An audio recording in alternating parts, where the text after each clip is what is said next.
क्या हाल चाल है आप सभी के? हालचाल अच्छे हैं? हाँ जी, ऐसा क्या? मस्त रहो बस यार, बस जल्दी जल्दी नौकरियां लग जाओ और फिर नौकरियां लगकर मजे करो। मैं कर दूं?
चलिए भाई, क्लास को स्टार्ट करते हैं अभी।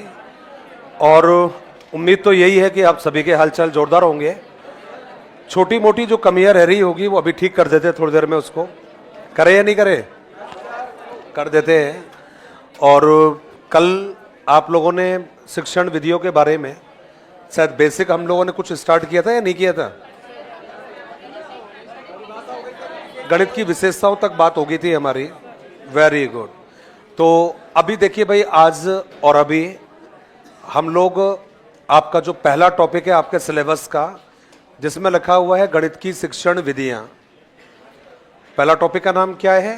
गणित की शिक्षण विधियां।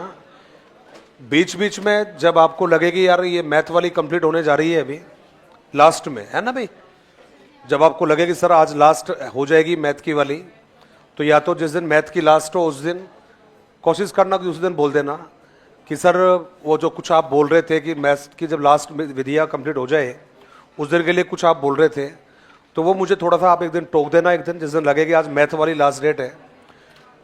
समझ गए होंगे आप लोग बात?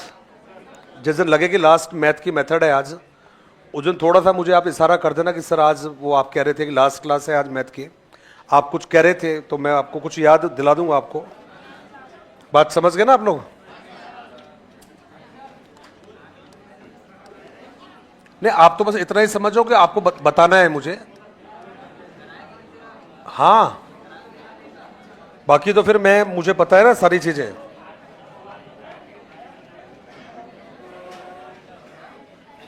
और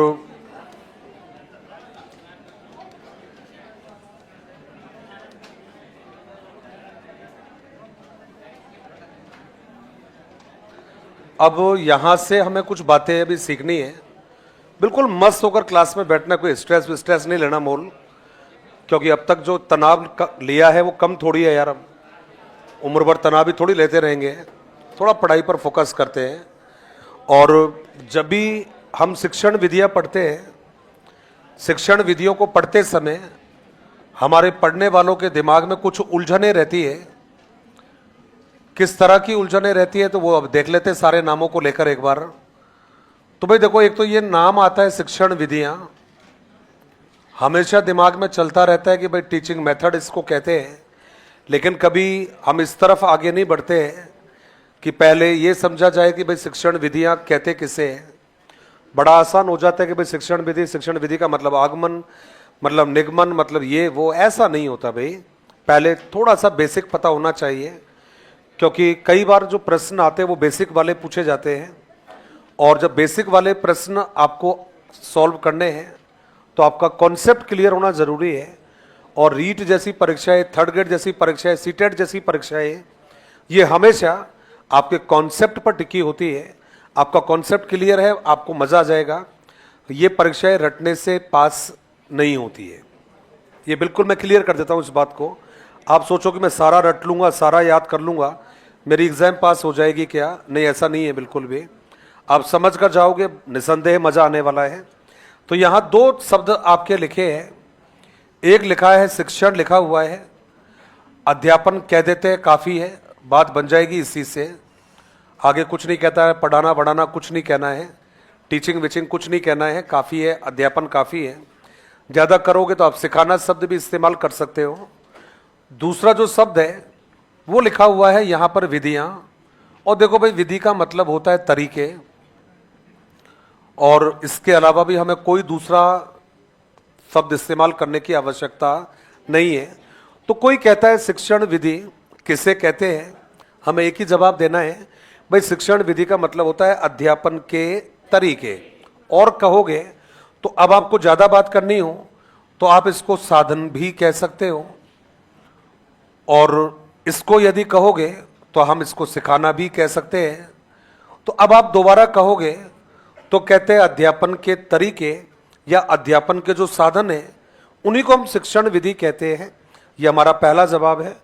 उधर यदि बात करोगे सिखाने के जो तरीके हैं, सिखाने के जो साधन है, वही आपकी शिक्षण विधियां कहलाती है। इसका मतलब है जब एक टीचर क्लास में जाएगा और क्लास में जाने के बाद में बच्चों को सिखाने के लिए, बच्चों तक अपने कंटेंट को पहुंचाने के लिए, बच्चों को प्रभावी रूप से सिखाने के लिए, अपनी विषय वस्तु की प्रस्तुति को प्रभावी बनाने के लिए जब एक टीचर जिन साधनों का प्रयोग करता है वो साधन कहलाती है शिक्षण विधियां। इसका मतलब है कि शिक्षण विधियां साधन होती है, ये साध्य नहीं होती है। क्या होती है भैया? साधन होती है। और किसके साधन है ये? तो जवाब है साध्यों की प्राप्ति की। किसके है भाई? साध्यों की प्राप्ति के लिए ये साधन का काम करते हैं। और इन्हीं के दम पर एक टीचर अपने विषय वस्तु की प्रस्तुति को प्रभावी रूप से कर पाता है। उन्हीं को आपने नाम दिया है शिक्षण के, चाहे साधन कह दीजिएगा, चाहे शिक्षण के तरीके कह देना। अब सब इसको समझाने के लिए हमारे पास कुछ विद्वान हैं जिनके नाम बड़े महत्वपूर्ण हैं। दो चार नाम हैं जो बताते हैं कि हम शिक्षण विधियां किसे कहते हैं। उसमें सबसे शानदार नाम जो मुझे लगता है, मैं हमेशा नाम लेता हूं, और ये नाम है आपके जॉन डीवी का। मुझे नहीं लगता कि इससे शानदार कोई बंदा होगा जिसने शानदार तरीके से बताया कि शिक्षण विधियां किसे कहते हैं। इसने केवल इतना कहा कि शिक्षण विधियां वे तरीके हैं, वे माध्यम हैं, वे पद्धतियां हैं, वे प्रणालियां हैं जिनके द्वारा एक टीचर अपनी विषय वस्तु को व्यवस्थित करके निष्कर्षों की प्राप्ति करता है। मैं रिपीट कर रहा हूं, शिक्षण विधियां वे तरीके हैं जिनके द्वारा एक शिक्षक अपनी विषय वस्तु को व्यवस्थित करके निष्कर्षों की प्राप्ति करता है। भाई मैं जब आया तो मुझे सच कहूं तो नहीं पता था भाई मुझे तो क्या पढ़ाना है क्लास में, क्योंकि ये कोई तारीफ वाली बात नहीं है। इससे कोई फर्क नहीं पड़ता कि मुझे क्या पढ़ाना है। क्या ख्याल है आपका? आप में से भी अधिकांश को याद नहीं होगा आज क्या पढ़ना है। क्या ख्याल है? सबको कह रहा हूं मैं, अधिकांश को बोला है। मुबारक हो मैडम, आप अधिकांश में हो। आप अधिकांश में वो है जिनको पता है कि पढ़ना क्या है, और अधिकांश में मेरे जैसे भी होंगे ना, तो 5-10% तो वही जिनको पता ही नहीं कि क्या पढ़ना है। आज तो क्या फर्क पड़ता है उससे? क्या फर्क पड़ता है मुझे ये जानकर कि मुझे क्या पढ़ाना है, और क्या फर्क पड़ता है आपको ये जानकर गुरुजी आज क्या पढ़ाएंगे? फर्क इस बात से पड़ता है गुरुजी आज कैसा पढ़ाएंगे। मुझे भी इस बात से फर्क पड़ता है कि मैं आज आपको पढ़ाऊंगा तो सच कहूं गॉड स्वेयर मुझे तो नहीं पता था आज क्या पढ़ाना है। मैं तो वहां पूछ के आया था कुलदीप से, यार कुलदीप कल क्या पढ़ाया था? कि बोला कल पहला ही टॉपिक भरा था मैंने। तो मैं चल ठीक है फिर दूसरा ही पढ़ेंगे आज तो। लेकिन वहां से लेकर यहां तक ये पता चल गया था, ये दिमाग में काम कर लिया कि आज का टॉपिक पढ़ाना कैसे है। तो ऐसा नहीं कि आप क्लास में जा रहे हो, आपने पढ़ाना स्टार्ट कर दिया, आपको कुछ सेकंड देना पड़ेगा इस बात के लिए कि आपको आपका टॉपिक कैसे प्रेजेंट करना है। और जब आप ये प्लान कर रहे हो कि मुझे मेरा टॉपिक कैसे प्रेजेंट करना है, यही कहलाती है शिक्षण विधियां। तो वे तरीके जिनके द्वारा एक टीचर अपनी विषय वस्तु को व्यवस्थित करके निष्कर्षों की प्राप्ति करता है। अब निष्कर्ष कैसे मिलेंगे? आपको समझ में आया या नहीं आया, आप सीखे या नहीं सीखे। हमारे उद्देश्य पूरे हुए या नहीं हुए, यदि ये हम कर पा रहे हैं मालूम, तब तो समझ जाओ कि आपने सही शिक्षण विधि का प्रयोग किया है। 2 लाइनों की बात है भाई। शिक्षण विधि तरीके हैं जिनके द्वारा टीचर बच्चों को प्रभावी रूप से सिखाता है। क्लियर है? जिनके द्वारा टीचर बच्चों को प्रभावी रूप से सिखाता है। और आसान लैंग्वेज में टीचर अपनी विषय वस्तु की प्रस्तुति को प्रभावी रूप से कर पाता है। 2 जवाब हो गए हैं। जॉन डीवी ने क्या कहा? जॉन डीवी कह रहा है वे तरीके जिनके द्वारा टीचर अपनी सामग्री को व्यवस्थित करके निष्कर्षों की प्राप्ति करता है। ये जवाब किसका था? ये जॉन डीवी का है। एक विद्वान और है यहां पर, टेली रैंड। क्या ना है? टेली रैंड। अच्छी है, याद होना चाहिए। शिक्षण विधियां शिक्षक की शिक्षक होती है। मैं नहीं लिखवाऊंगा।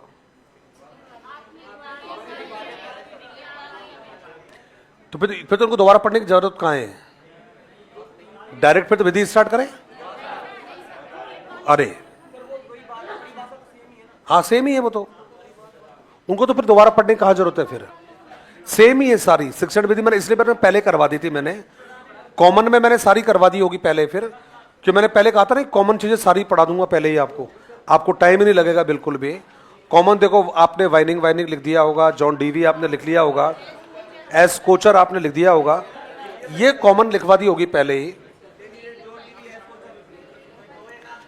टेलीरेंट हो गया है, टेलीरेंट के अलावा जॉन डीवी हो गया है, एस कोचर हो गया, 3 लिखवाइए। बाइनिंग एवं बाइनिंग लिखवा दूंगा ना यार, क्यों दुखी हो रहे हो? किसके अनुसार है?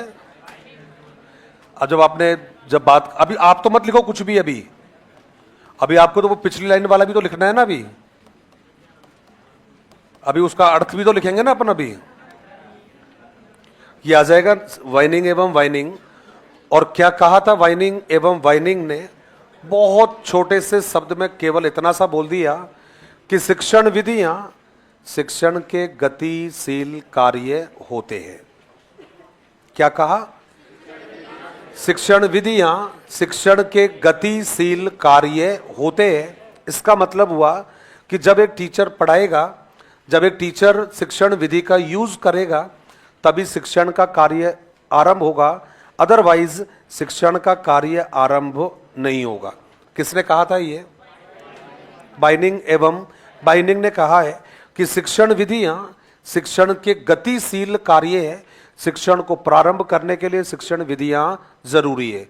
शिक्षण को आगे बढ़ाने के लिए शिक्षण विधियों का होना जरूरी है, बाइनिंग एवं बाइनिंग के अनुसार।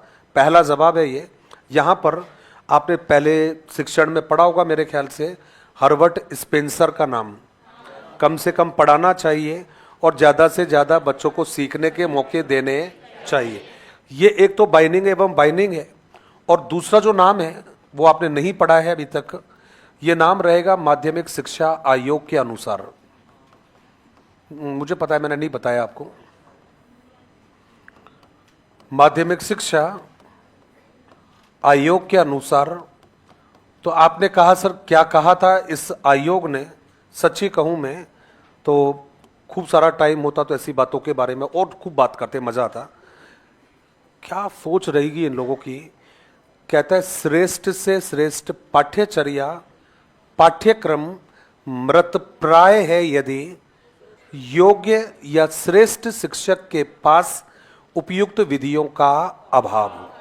मतलब मैं समझ नहीं पा रहा हूं ये लोग कितने जबरदस्त सोचते थे ये, कि आपकी श्रेष्ठ पाठ्यचर्या बेकार है, आपका श्रेष्ठ किताबें बेकार है, यदि हमारे पास योग्य टीचर नहीं है और योग्य टीचरों के पास में उपयुक्त विधियां नहीं है। इसका मतलब है हम डायरेक्ट कह सकते हैं भाई पाठ्यक्रम कोई महत्व का नहीं है, पाठ्यचर्या कोई महत्व की नहीं है, यदि हमारे पास योग्य टीचर और उनके पास अच्छी विधियों का ज्ञान नहीं हो। किसने कहा था ये? इसीलिए हमारे कई विद्वान हैं जो बड़े जोरदार तरीके से कहते हैं भाई कोई भी विधि अच्छी नहीं होती, कोई विधि बुरी नहीं होती, उसको अच्छी बनाने वाला भी टीचर और उसको बुरी बनाने वाला भी टीचर। इसलिए वोल्टेयर का नाम लिखवाया नहीं लिखवाया? वोल्टेयर। तीसरा नाम रहेगा वोल्टेयर का। दो चार ऐसी रखनी पड़ती है यार एडवांस में, है ना। आप कई बार बोल देते हो ना, अरे सर ये रहने दो, ये तो पढ़ा दिया, फिर ईगो हट होता है यार। फिर अच्छा तो ये पढ़, अच्छा लगता है ना, मजा आता है ना। और ऐसा इसलिए बोला मैंने, ऐसे टीचर बनना है आपको। मैंने जब ये युद्ध वगैरह होते थे, महाभारत के रामायण के युद्ध देखे हैं, तो जब वो युद्ध करने जाते थे ना, कोई भी एक्स वाई जेड, चाहे कोई भी जा रहा है लड़ने के लिए, तो उसका धनुष दिखता था, उसका रथ दिखता था, है ना, सारथी दिखता था, और वो जो बाण जिसमें रखे रहते थे वो दिखते थे। और यार मेरे को दिमाग में आता था, मैं कहा यार 4-6 बाण है, ये खत्म ही नहीं होते, चलाए जा रहा है, ले बेटा, है ना, ले बेटा, खत्म ही नहीं हो रहा है यार। मैं सोचो भाई, मैं तो देखो इतनी चीजों को नोटिस करता हूं मैंने, अपने भी सोचा यार, अपने भी जब मास्टर बनेंगे तो ऐसे ही बनेंगे। ले बेटा, एक विधि, वोल्टेयर, बाइनिंग, जॉन डीवी, है ना, टेलीरेंड, बोला माध्यमिक शिक्षा आयोग, हार्वर्ड, स्पेंसर, बोला खत्म ही नहीं। ऐसा आपको बनना है टीचर आपको, समझ गए ना, समझ गए। क्योंकि पहचान बनाने में, नाम कमाने में टाइम, टीचर तो बन जाओगे बहुत जल्दी, आप लोग जल्दी बन जाओगे टीचर। पहचान बनाने में टाइम, वो वाली पहचान बनाना। एक बार तो कलेक्टर भी सामने बैठा हो ना, आपको देखकर अदब से खड़ा हो जाए। होते गलतफहमी में मत जीना कि नहीं होते, कलेक्टर भी खड़े होते। जब आप कलेक्टर ने बुलाया, चाहे प्राइज लेने के लिए बुलाया, कोई फर्क नहीं पड़ता कि आपके स्कूल में 100 बच्चे, 200 बच्चे, 300 बच्चे हैं, लेकिन जब आप इनाम लेने जाओगे, 100 बच्चों ने जब जोरदार वाली हुटिंग कर दी, उस कलेक्टर को भी मालूम चल जाएगा ये स्कूल का सबसे लाडला टीचर है, ये, है ना, पता चल जाएगा उसको दिमाग में आ जाएगा कि ये टीचर बेस्ट है इस स्कूल का। और जब बेस्ट टीचर, बेस्ट व्यक्ति सामने से आएगा, सामने वाला कोई भी हो, कोई फर्क नहीं पड़ता, वो खड़ा होकर तालियां तो बजाएगा। और ये चाहिए अपने को, है ना, अपने को ये चाहिए, पक्का ना भाई। और बस आप ऐसी ताली बजा बजा कर अपने, जब आपको कुछ जा रहे हो ना प्राइज वाइज लेने के लिए, और आपको देखे कोई क्लैपिंग कर रहा है ऐसे, आपके फोटो खींच खींच के मुझे भेजते रहना, है ना। मैं कहूंगा देखो भाई, सम्राट अशोक है ने फलानी रियासत को जीत लिया है। राजा का कोई जेंडर नहीं होता मैडम, हो राजा का कोई जेंडर नहीं होता, तो राजा तो वही होता है ना, तो सीट पर बैठता है। तो आप सारे राजा हो, तो जब मुझे बता, अरे वाह, है ना, आज मगध प्रदेश जीत लिया है ना, आज भरतपुर जाम कर दिया है, मजा आ जाएगा देखो उस दिन। तो फिर चलिए वोल्टेयर के बारे में बात करूंगा, लेकिन उससे पहले जल्दी से हेडिंग बनाइए, लिखिएगा शिक्षण विधियां। और शिक्षण विधियों में पहला कोटेशन लिखेंगे, शिक्षण विधियों में पहला कोटेशन लिखेंगे। कोटेशन किसका है? तो जवाब रहेगा बाइनिंग एवं बाइनिंग के अनुसार। पहली कोटेशन बाइनिंग एवं बाइनिंग के अनुसार, और इसमें हम लोगों ने लिखा है शिक्षण विधियां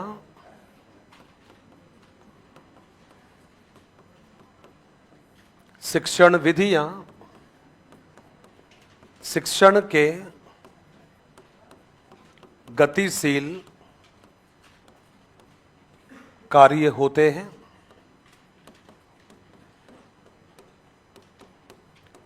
शिक्षण विधियां शिक्षण के गतिशील कार्य होते हैं।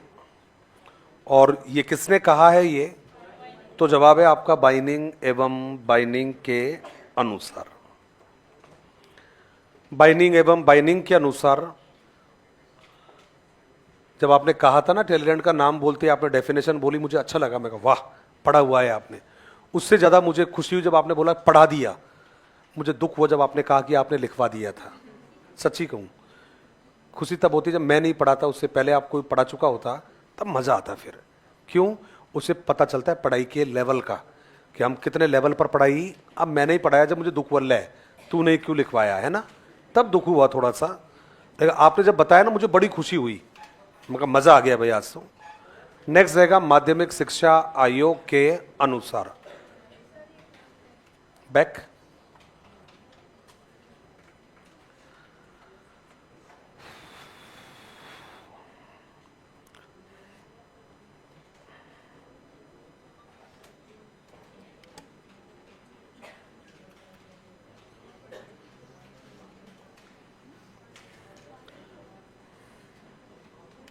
चले आगे, चले।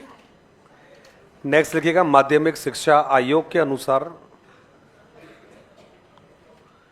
माध्यमिक शिक्षा आयोग के अनुसार 1952-1953 है ना भाई? कब? 1952-1953। अपने लिए बड़ा काम का है ये आयोग, ये अपने लिए बहुत काम का है ये आयोग। ये सामाजिक अध्ययन में लठ गाड़ रखा है इसने, क्योंकि सामाजिक अध्ययन को अनिवार्य विषय घोषित इसी आयोग ने किया था।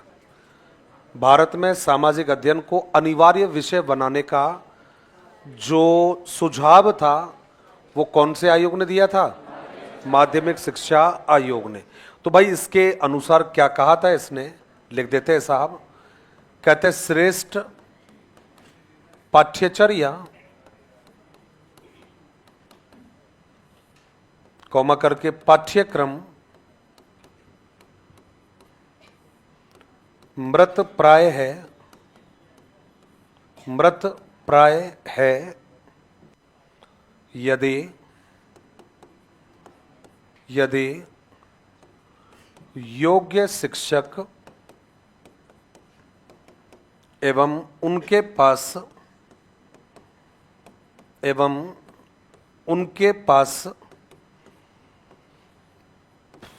उपयुक्त विधियों का अभाव हो।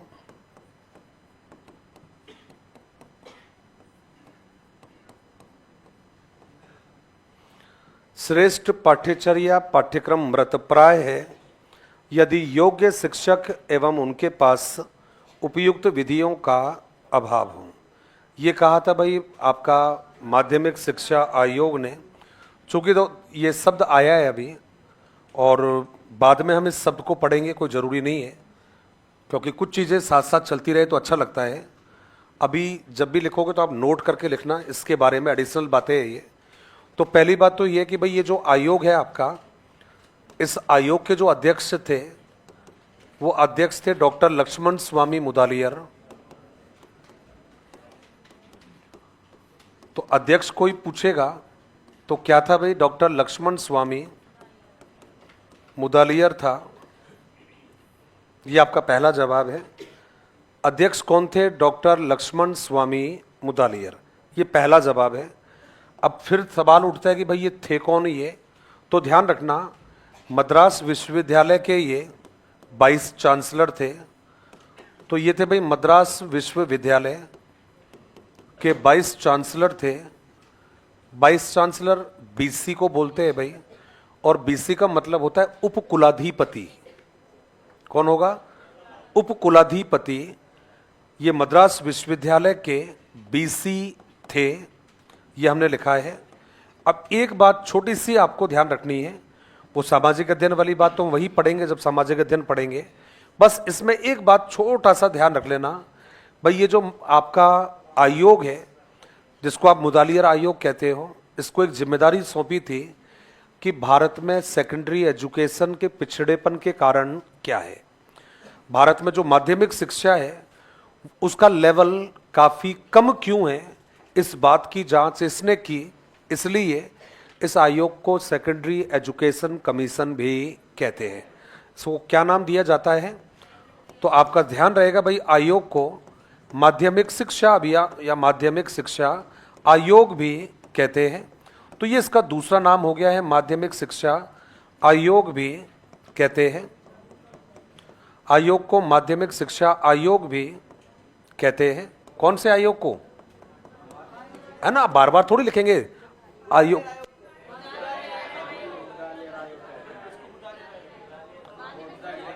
सुन जाओ, जरूरी है दो बार लिख दूं? लिख देते हैं, ये लो। जरूरी नहीं है, माध्यमिक शिक्षा आयोग वहां लिख दिया है और आपको लगता है कि भाई इसका नाम पर रखा है। मैं सोचा कि भाई आपको ये तो कॉमन है कि आपको मालूम है अध्यक्ष के नाम पर ही आयोग का नाम रखा जाता है। तो उसको लिखे नहीं लिखे क्या फर्क पड़ रहा है, क्योंकि वो तो आप ही लगा लेते दिमाग। क्योंकि अब आपको ये था कि वहां भी लिख दिया गुरुजी ने और यहां भी लिख दिया दोनों बार, कोई बात नहीं दादा, हम हमारी गलती को स्वीकार कर लेते हैं। और यहां पर लिख दिया है आयोग को मुदालियर आयोग भी कहते हैं। क्यों कहते हैं? क्योंकि भाई अध्यक्ष का नाम क्या था? लक्ष्मण स्वामी मुदालियर, तो उसको मुदालियर आयोग भी कहते हैं। चूंकि माध्यमिक शिक्षा की जांच की थी इसलिए माध्यमिक शिक्षा आयोग भी कहते हैं। और आपको जानकर बड़ा आश्चर्य होगा, यही वो आयोग है जिसने राज्यों में माध्यमिक शिक्षा बोर्डों, राज्यों में माध्यमिक शिक्षा बोर्डों के गठन की सिफारिश की।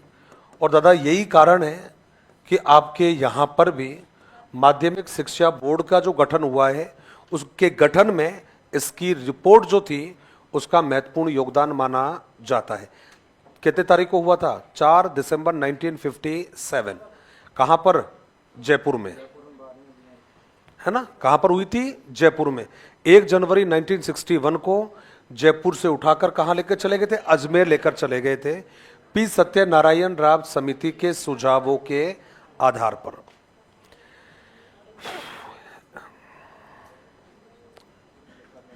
हाँ, आप लिख सकते हो आप आराम से।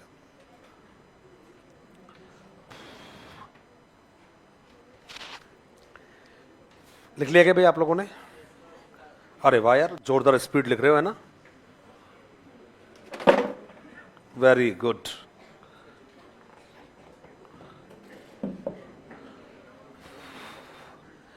चले आगे। ये जो आपकी सीटी की जो एग्जाम हुई थी उसमें आया था ये सेकेंडरी एजुकेशन वाला, जिन्होंने पेपर दिया होगा देखा होगा। हम लोग जिस दिन छुट्टी हुई थी तो 2 या 3 दिन पहले हम क्लास में पढ़ा रहे थे इस आयोग के बारे में। तो ये सीटी का कोई एग्जाम हुआ था, उसमें प्रश्न आया था ये आयोग। हाँ, तो अगले दिन जब बच्चे पेपर देकर आए, कह रहे बोला गुरुजी कल पढ़ाया वो प्रश्न आ गया था। मैंने कौन से वाला? बोला ये माध्यमिक शिक्षा आयोग वाला। तो लिख लिया आप लोगों ने? चले आगे। चलिए नेक्स्ट लाइन में लिखिएगा वोल्टेयर के अनुसार।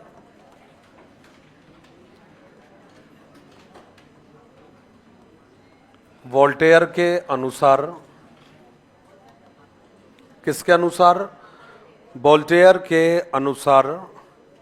और जब पूछोगे वोल्टेयर ने क्या कहा है तो भाई इतना जरूर ध्यान रखना कि वोल्टेयर ऐसा विद्वान है जिसने बहुत कम शब्दों में कह दिया, कहते साहब प्रत्येक विधि में कुछ ना कुछ अच्छाई अवश्य होती है। कई बार लोग कहते हैं कि सर कौन सा मेथड बेस्ट है, सर कौन सा मेथड खराब है। ऐसे लोगों के लिए बढ़िया जवाब दिया था इसने। और जवाब में क्या कहा था कि भाई प्रत्येक विधि में कुछ ना कुछ अच्छाई होती है, कोई भी विधि पूर्णतः अच्छी नहीं है ना भाई? हर विधि में कुछ ना कुछ अच्छाई जरूर होती है, कोई भी विधि पूरी तरह से अच्छी नहीं है। अब ये भी कह सकते हो समझने के लिए, हर विधि में अच्छाई होती है, कोई भी विधि पूरी तरह से खराब या बेकार नहीं होती है। किसने कहा था ये? वोल्टेयर ने कहा था। तो यहां पर हमने जवाब दे दिया इसको। कहते साहब प्रत्येक विधि में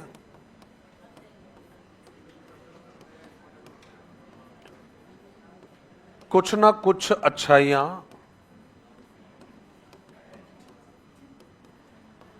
अवश्य होती है। प्रत्येक विधि में कुछ ना कुछ अच्छाई अवश्य होती है, कोई भी विधि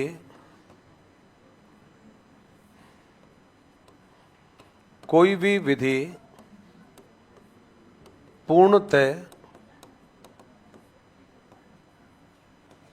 अच्छी नहीं है। हर विधि में अच्छाई अवश्य होती है। इसको हम ये भी कह सकते हैं भाई ना तो कोई विधि पूरी तरह खराब है और ना कोई विधि पूरी तरह से अच्छी है। अच्छाई भी है, बुराइयां भी है, हर विधि में होती है। तो भाई ये आपने कुछ नाम थे शिक्षण विधियों के बारे में जो आपने देखे हैं। अब एक छोटी सी उलझन हमारे जो पढ़ने वाले हैं उनके सामने कई बार बनी रहती है। तो मैं देख लेता हूं कि एक बार वो उलझन आपके सामने है या नहीं है। शिक्षण विधि का जब हम जिक्र करते हैं तो हमारे जो पढ़ने वाले हैं वो नाम आता है भाई, एक तो शिक्षण नाम आ जाता है, और ये जो शिक्षण है आपका, इसी के बारे में कुछ छोटे छोटे जो नाम होते हैं ये कई बार प्रचलन में देखे जाते हैं।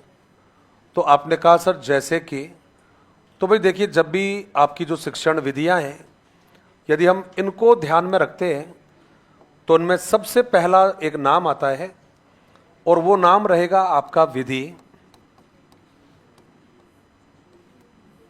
जिसको आपने नाम दिया है शिक्षण विधि। दूसरा जो नाम है आपका ये रहता है आपका युक्ति, ये आपका नाम रहेगा। और थर्ड जो नाम रहेगा इसको हम नाम देते हैं प्रविधि। ये तीन नाम वो है जो हमारी तैयारी करने वालों को अमूमन दुखी कर देते हैं कि सर शिक्षण विधि किसे कहते हैं, शिक्षण युक्ति किसे कहते हैं, और शिक्षण प्रविधि किसे कहते हैं। तो अब ये बड़ा उलझन में पड़ जाते हैं ये, जब कई बार आपसे पूछते हैं कि साहब शिक्षण विधियों की सहायक किसे कहते हैं, है ना भाई। और अब दोनों में से यदि एक पूछा जाए तो मामला खराब हो जाता है। पूछ लिया जाए कि साहब प्रविधियां किसके अंतर्गत यूज होती है तो मामला खराब हो जाता है ना भाई। तो मामला उलझन में तो रहता ही है कि आप क्या जवाब दे क्या जवाब नहीं दे, थोड़ा कन्फ्यूजन रहती है जब तक अपने को इनका सही अर्थ मालूम नहीं है। एक बार अर्थ मालूम चल जाए तो किसी को भी घबराने की आवश्यकता नहीं है। अब सब देखते हैं तो ये जो शिक्षण विधियां होती है, देखा जाए तो भाई पहली बात तो ये है कि शिक्षण विधियां स्वतंत्र होती है। ये पहला जवाब है, स्वतंत्र होती है। ये पहला जवाब है आपका कि शिक्षण विधियां स्वतंत्र होती है, ये आपका पहला आंसर है। और दूसरा जवाब आपका ये रहेगा कि हम उद्देश्यों की प्राप्ति इसी के द्वारा करते हैं। तो हमने जवाब दिया सब स्वतंत्र होती है, एवं आप डायरेक्टली भी कहोगे उद्देश्य कह सकते हो, बड़ा साध्य भी कह सकते हो कि सब उद्देश्यों की प्राप्ति करती है। ये आपका आंसर है। तो पहला जवाब है भाई स्वतंत्र होती है, ये हमने आंसर दिया है। दूसरा जवाब दिया भाई उद्देश्यों की प्राप्ति करती है, ये हमारा आंसर है। अब आपने आंसर दिया कि सर ठीक है, यहाँ तक तो कोई दिक्कत नहीं है। उदाहरण भी यदि हम बात करेंगे तो एक उदाहरण लिख दो, कोई सा भी व्याख्यान विधि होती है भाई, प्रयोगशाला विधि होती है भाई, प्रयोजना भाई क्या होती है, ये विधि होती है, स्वतंत्र रूप से प्रयोग में आती है। आप जब चाहे जहाँ चाहे जिस टॉपिक पर उनका अपने हिसाब से आप प्रयोग कर सकते हो। अब दूसरा जवाब आता है सर युक्ति आती है। तो कहते साहब ये जो युक्तियां हैं दरअसल में कहते साहब विधि के अंतर्गत प्रयुक्त होती है, विधि के अंतर्गत प्रयुक्त होती है। अब आपने कहा सर कैसे, बहुत आसान सा जवाब है ये। अब देखो भाई, हमने कहा है टीचर व्याख्यान दे रहा है। अब टीचर जब व्याख्यान दे रहा है तो भाई आपको भी पता है व्याख्यान तो विधि हो गई है ना भाई। टीचर व्याख्यान दे रहा है। अब व्याख्यान देते समय कई बार ऐसा भी होता है जब टीचर को बच्चों से प्रश्न पूछने होते हैं, मतलब वो क्या करेगा, प्रश्नोत्तर करेगा। हो सकता है आपने तो पढ़ा है पहले, तो टीचर क्या कर सकता है भाई, व्याख्यान के लिए वो प्रदर्शन भी यूज कर रहा है। तो ये जो व्याख्यान करना, ये जो प्रदर्शन करना, ये क्या कहलाएगी, आपकी युक्तियां कहलाएगी।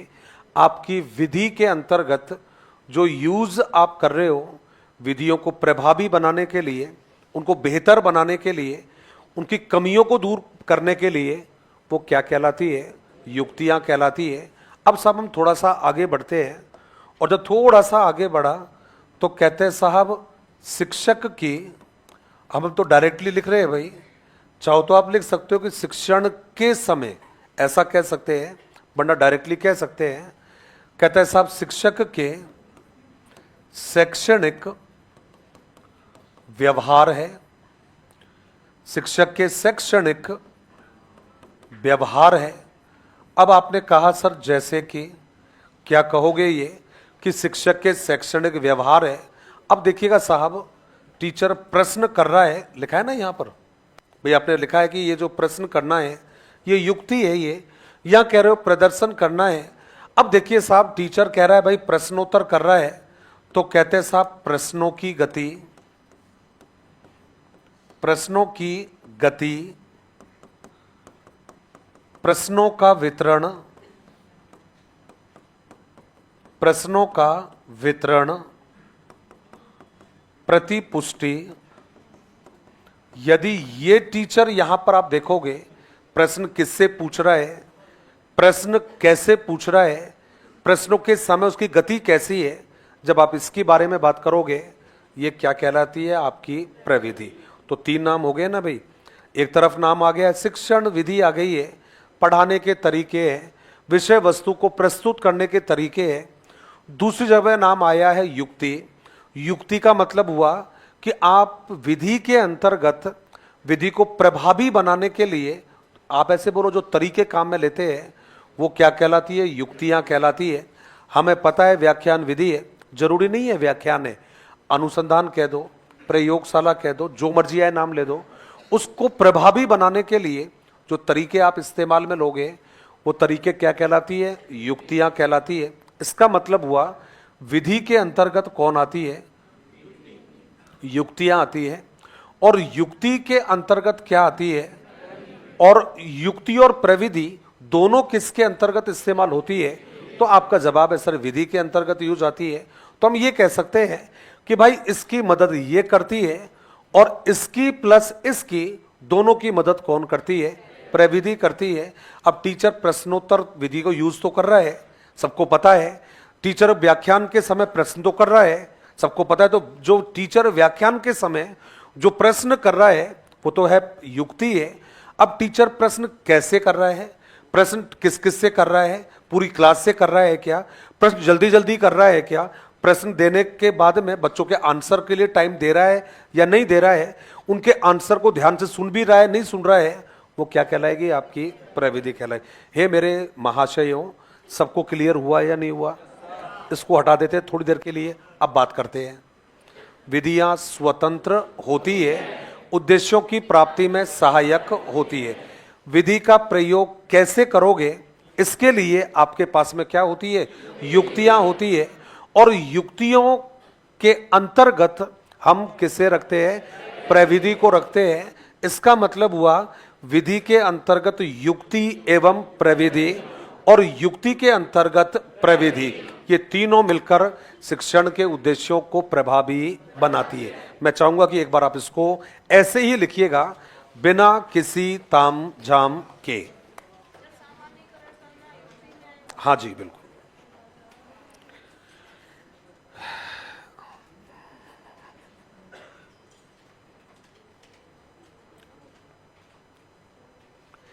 सर लिख लिया आप लोगों ने?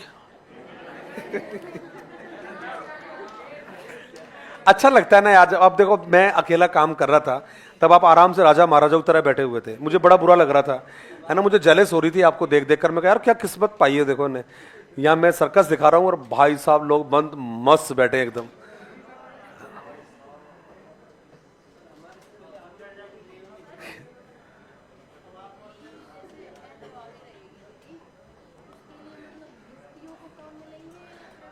देखो देखो देखो देखो देखो देखो देखो देखो विधि को प्रभावी बनाने के लिए दोनों यूज में होती है, क्योंकि विधि के लिए डायरेक्टली इसको तो यूज नहीं कर रहे हैं अपन, इसको किसके लिए यूज कर रहे हैं, युक्ति के लिए।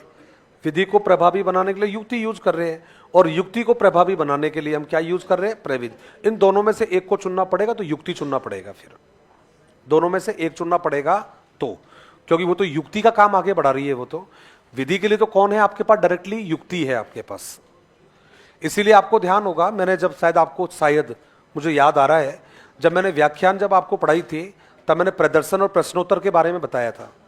पढ़ाई थी व्याख्यान विधि आपको, तो उसमें मैंने लिखवाया था आपको कि व्याख्यान विधि की परिसीमाओं को दूर करने के लिए प्रदर्शन और प्रश्नोत्तर, 3 उपाय लिखवाए थे ना मैंने, ब्लैक बोर्ड का प्रयोग करना, ये 3 चीजें लिखवाई थी, मुझे याद है मेरे को। तो वो किसके अंतर्गत आती है? युक्तियों के अंतर्गत।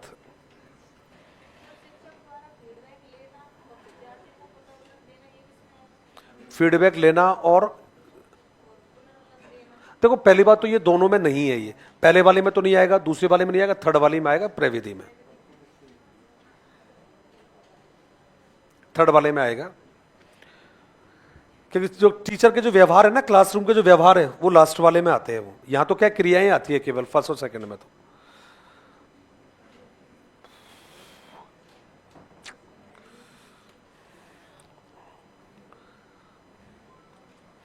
घर पर पढ़ाई कर रहे हो, नहीं कर रहे हो? कर रहे हो। देखो अभी इसके लिए कोई अभी कोई जगह ही नहीं इसके लिए। अब तो केवल जगह किसके लिए? हाँ, आज से ठीक आप देख लो 27 डेज है उनके लिए जो रीट की तैयारी करके या एग्जाम देने जाएंगे। थर्ड ग्रेड वालों के लिए मस्ती, कोई दिक्कत नहीं है, लोड नहीं है। लेकिन जो रीट वाले हैं उनको तो भूल जाओ कि ये क्या होता है ना। अब तो यही अब तो कोई क्या खाना खाएगा सोएगा क्या? अब तो ये आप घूमने चले, चल थोड़ा देर फोन पे बात करें क्या? बोला मैं तो कह रहा हूं इसको अब तो ना आपका अपना ऐसा चेहरा बनाकर इसको रिकॉर्ड करके रख लो भाई। किसी का फोन आए ना तुरंत यही भेजा करो डायरेक्टली, है ना। अब तो व्हाट्सअप स्टेटस जहां भी कुछ लगाओ ना इसी को रखा, है ना। क्यों, अब समय कहां है अपने पास इतना? कोई लिखे ना आपको क्या कर रहे हो अभी ना ना क्या, अब थोड़ा समय कम है। और इसके बाद में जब एग्जाम हो जाए 2-4 दिन एंजॉय करना, आराम से मस्तियां करना, घूमना फिरना आराम से। हाँ, गांव में जाना जरूरी है।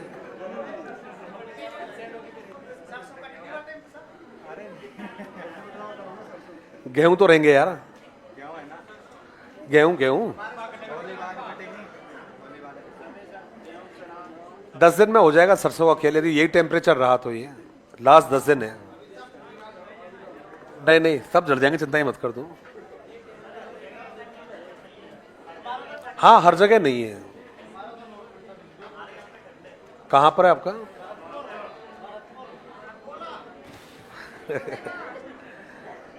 आज जहां पर पानी की पूर्ति है वहां टेम्परेचर थोड़ा सा कम है अभी, और जहां पानी की आवक कम है वहां का टेम्परेचर ज्यादा है। और इन सब के अलावा भी आप किस लोकेशन पर रह रहे हो आप, उसका भी फर्क पड़ता है। हाँ, एक वो भी है, और एक वो भी है कि आप किस अक्षांतर और देशांतर के बीच में आप उस पर विराजमान हो, उसका भी एक प्रभाव पड़ता है टेम्परेचर का। ये लिख लिया क्या भाई आप लोगों ने? चले आगे फिर।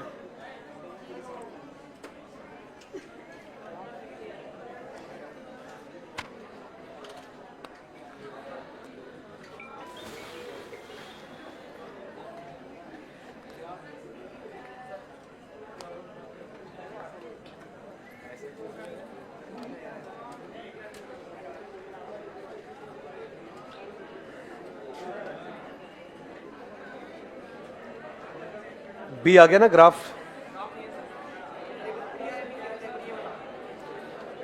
मैथ कंप्लीट हो गई है, बाकी है अभी? नहीं मैथ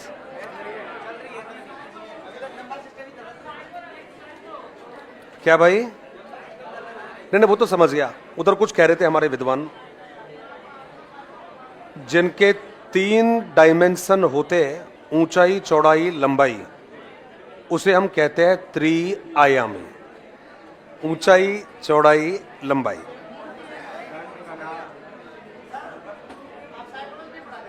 मेरे को कहां आती है यार मेरे को?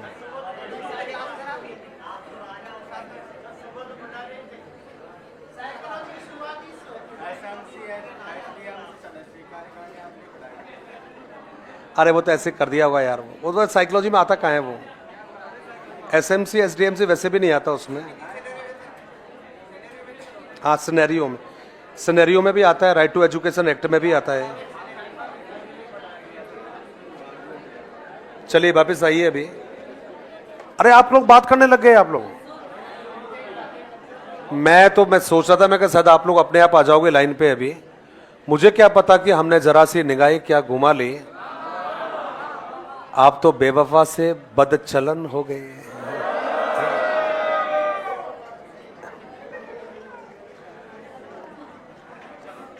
है ना, मैंने इधर मुंह करके बोला है ये, मैंने और कहीं देखा भी नहीं था मैंने।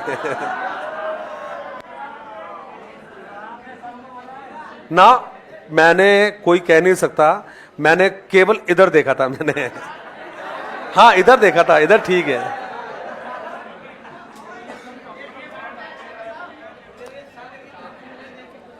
चलिए अब मजाक चलता रहेगा ऐसे ही, और थोड़ा सा वापस आते हैं क्लास में। आपकी पहली विधि है और टीचर क्लास में पढ़ा रहा है। अब टीचर जब क्लास में आता है पढ़ाने के लिए तो वो अपने बच्चों को क्लास में कहता है भाई अब ध्यान से सुनिए, मैं पढ़ाने जा रहा हूँ अभी।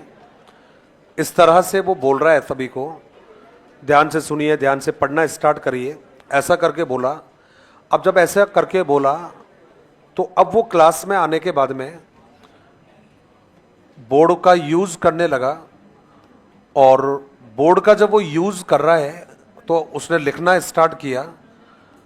अब जब वो बोर्ड पर लिख रहा है तो भाई उसकी जो क्लास है वो क्लास देख रही है। प्लीज अभी देखो लास्ट में जो आवाज आ रही है ना भाई, अभी बिल्कुल बात नहीं करेंगे। बाद में आप जब बात करोगे, मैं मना नहीं करता, वैसे भी बात करने में मना नहीं करता मैं, लेकिन थोड़ा सा जब क्लास में पढ़ाई कर रहे हो उस समय पर बात नहीं करनी चाहिए, क्योंकि पता नहीं टीचर के मुंह से निकलने वाला कौन सा शब्द, कौन सा उदाहरण क्लास का हमारी एग्जाम में काम आ जाए। और ऐसा होता है, ऐसा डेफिनेटली होता है, मैं तो मानता हूँ इस बात को। तो अब क्या हुआ कि साहब टीचर ने क्लास में आया और आने के बाद में बोर्ड पर कुछ लिखा। अब जब क्लास में आने के बाद में वो बोर्ड पर लिख रहा है, कुछ बच्चे बात कर रहे थे, कुछ बच्चे देख रहे थे, कुछ बच्चे देख रहे क्या नाटक कर रहा है ये, दूसरा कह रहा है पता नहीं यार क्या करता रहता है ये। कुछ ऐसे भी थे जो देख रहे थे, कुछ ऐसे भी थे जो ऑब्जर्व कर रहे थे लिखा क्या है, कुछ लोग ऐसे भी थे जो दिमाग भी लगा रहे थे कि किया क्या है इसने। ठीक वैसे ही अभी नंबर लिखे तो आपके भी मन में कुछ ना कुछ तो आ ही रहा होगा, कुछ ना कुछ का तो सबके दिमाग में आया ही है। अभी हर किसी ने सोचा है, हर किसी ने देखा है। तो 5 का क्या है, 10 का डिफरेंस है। सभी संख्याओं में 5 का भाग भी जा रहा है, 10 का डिफरेंस भी आ रहा है इनमें। ये सारा का सारा जो काम आपने किया है, जो भी क्या कह रहे थे, क्रम से आ रहा है, वेरी गुड। तो ये आप लोगों ने सबने जवाब तब दिए जब आप लोगों ने इनको थोड़ा देखा है पहले। इसका मतलब है ये कोई विधि है पढ़ाने की, हो सकती है जिसमें टीचर कुछ काम करता है और टीचर के काम करते समय या काम करने के बाद में उसकी क्लास के स्टूडेंट भी दिमागी तौर पर एक्टिव होते हैं, ऐसी कोई विधि है। तो अब इसको यहीं हम छोड़ते हैं, इसको कुछ नहीं करना है।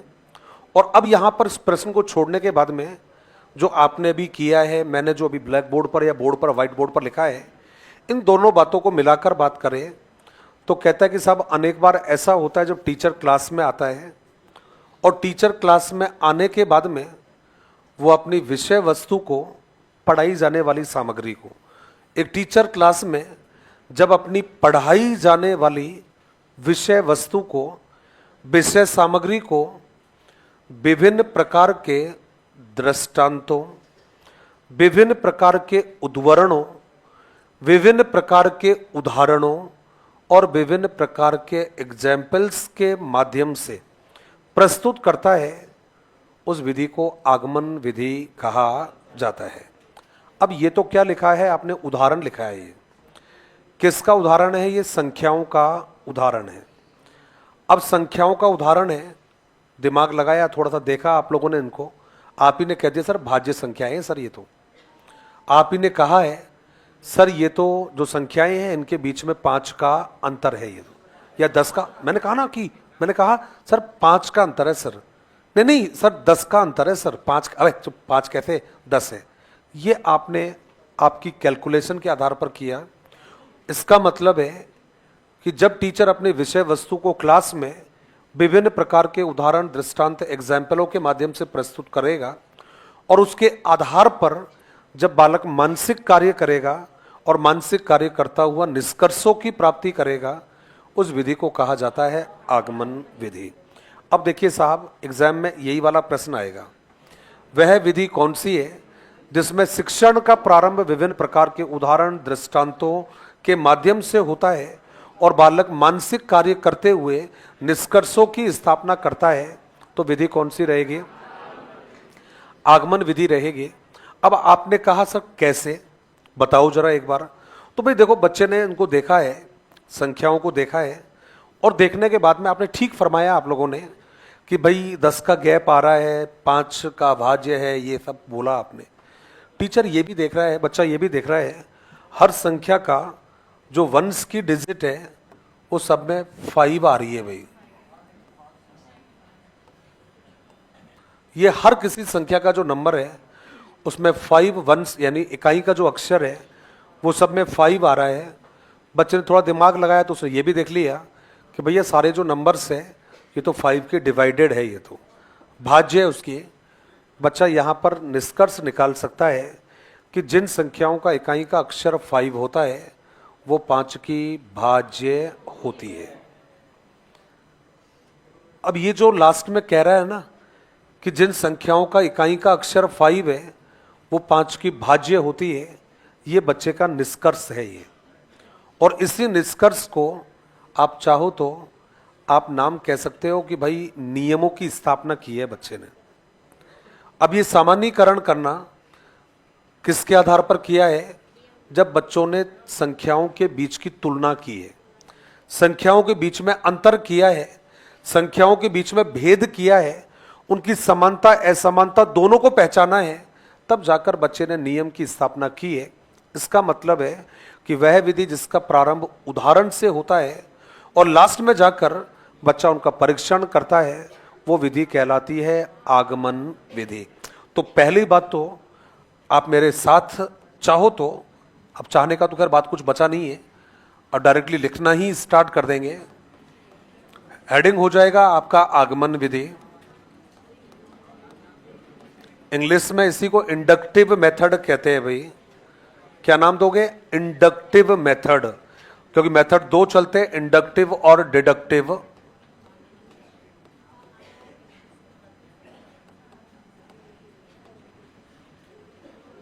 यही है आपका इंडक्टिव मेथड, इसी को कहते हैं आगमन विधि। अब इसका मीनिंग हम कैसे लिखेंगे, होती क्या है ये? तो कहते हैं कि साहब जब कोई शिक्षक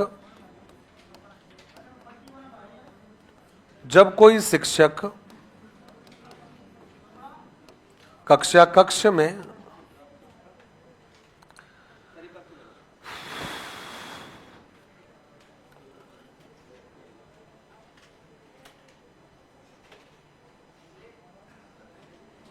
अरे यार ऐसा कुछ नहीं है भाई, है ना भाई? अपने दोस्त यार, इतना रायता है ये रायता समेटने में नहीं आता है, इसके बाद में चैन और सुकून के लिए समय नहीं मिलता यार। तो अब हाँ, इसमें कुछ नहीं। वो कह रहा था कि सर आप मैं धौलपुर में, मेरा स्टूडेंट है जिसकी बात कर रहे हो आप, आशुतोष कोचिंग वाले की, संजीव बघेल मेरा स्टूडेंट रहा है ये। और गुरु शिष्य परंपरा मैंने तो उससे नीचे देखी है भाई। मैंने काफ़ी लोगों को पढ़ाया है, लेकिन उसके जैसी लगन मैंने तो कभी आज तक देखी नहीं। मैंने बंदा जयपुर से पढ़कर चला गया, पढ़ने के जाने के बाद में कभी भी कोई बार त्यौहार होता, कभी भैया उसको पता नहीं कैसे याद भी आती थी उसको, तो जब भी कोई बार त्यौहार आज भी होता है हमेशा याद करता रहता है। धौलपुर वालों की एक बात मुझे बहुत अच्छी लगती है, दिल से कह रहा हूँ इस बात को, बड़ी तहजीब के साथ बात करते हैं। गुरुजी राधे राधे, है ना? और लास्ट बोलते हैं तब भी ऐसे बोलते हैं, गुरुजी राधे राधे। फोन करेंगे तब भी यहीं से, और फोन ऑफ करते तब भी गुरुजी राधे राधे। तो ऐसा लगता है कि चलो अच्छा है, कम से कम ईश्वर के दर्शन नाम तो करवा दिए। उसने वहाँ पर कोचिंग खोली थी और मुझे कई बार उसने बोला कि सर आपको आना है, सर आपको आना है। जयपुर से धौलपुर का काफ़ी गैप होता है, तो मैं विनम्रता पूर्वक उसके आग्रह को मना कर देता कि यार नहीं हो पाएगा, नहीं हो पाएगा। डेडिकेशन मैंने कहा कि जिसमें होती है वो कुछ भी कर जाता है। जयपुर घर पे आकर पहुंच गया, गुरुजी घर के बाहर खड़ा हूं, थारी जय हो। मैं कहा आजा भाई। यार मैडम उसकी हो मेरी हो क्या फर्क पड़ता है यार, आप घर पर आओगे, आप आपकी मैडम को नहीं दिखाओगे?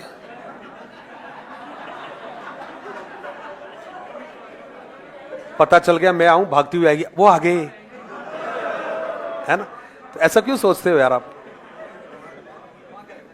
उसको पता चल गया था कि मैं मेरे गांव में हूं गंगापुर, मेरा बेटा गंगापुर पहुंच गया।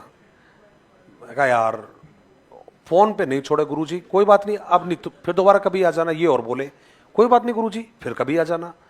अब वो फिर कभी कभी में भाई 3-4 साल निकल गए, मेरी अंतरात्मा ने मेरा साथ नहीं दिया। मैं कहा नहीं यार, मैंने पूछ ही लिया, मैं तू क्या चाहता रे संजीव? बोला गुरुजी कोई कुछ नहीं चाहता, बोला मैं एक सेमिनार करूंगा, बस आ जाना, थोड़ा बच्चों को 2 बात बोल के चले जाना। मैंने कहा पक्का? तो वो भी भोला था, नो डाउट, ऐसे भोले इंसान कहीं मिलते नहीं है, पक्का भोला आदमी। उसके जितने ही भोला आदमी में मैं कितने बजे आना है? बोला 7 बजे, सुबह 7 बजे। गुरुजी आ तो जाओगे ना? मैं कहा पक्का आ जाऊंगा। सर्दियों का टाइम था, दीपावली के बाद की बात थी भाई। मैं जयपुर से रवाना हुआ, डॉट सुबह 7 बजे उसके पास पहुंच गया। उसने बीच में जगह बताई, वहाँ रुक जाओ गुरुजी थोड़ा रेस्ट कर लो, ऐसे करके वैसे करके नाश्ता वास्ता करवा दिया।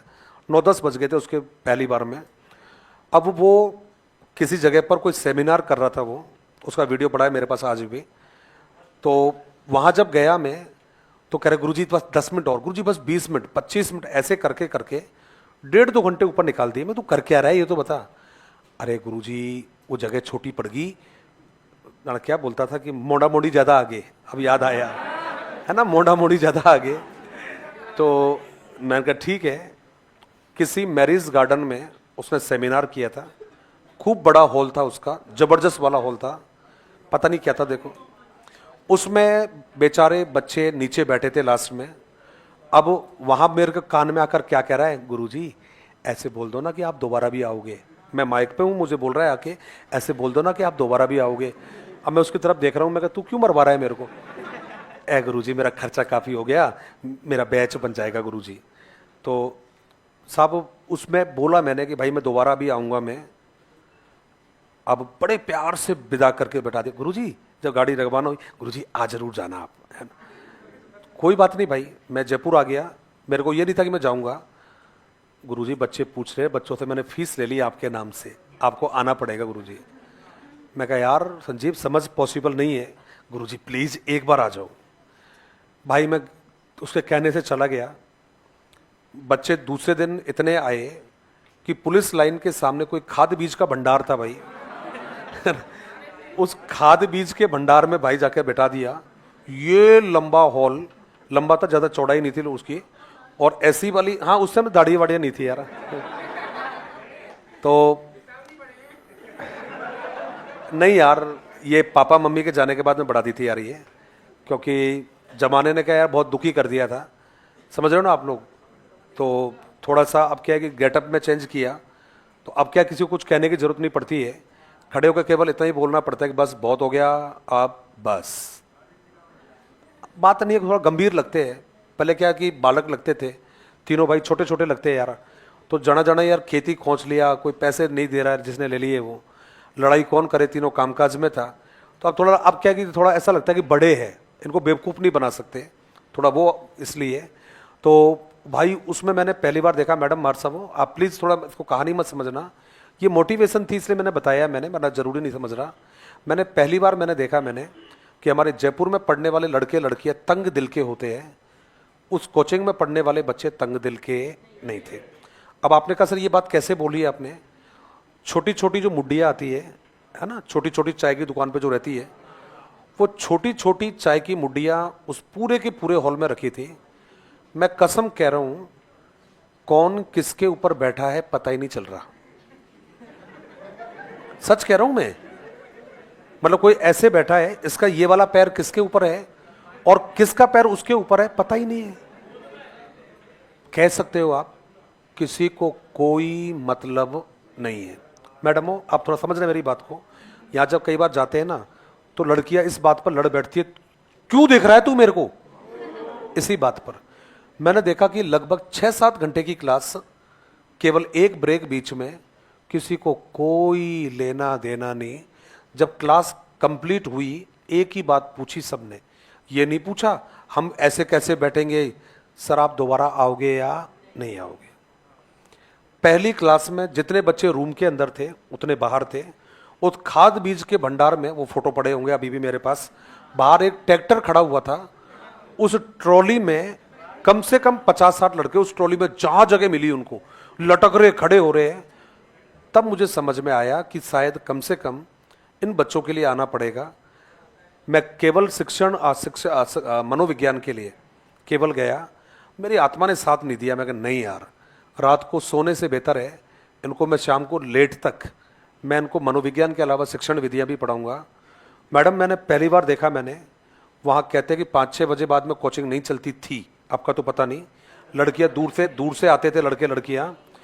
मैंने 8, साढ़े 8, 9 बजे तक वहाँ लड़कियों को पढ़ाया मैंने, मतलब लड़के और लड़कियां। लड़के तो रहेंगे, लेकिन लड़कियां वहां तक रुक रही है।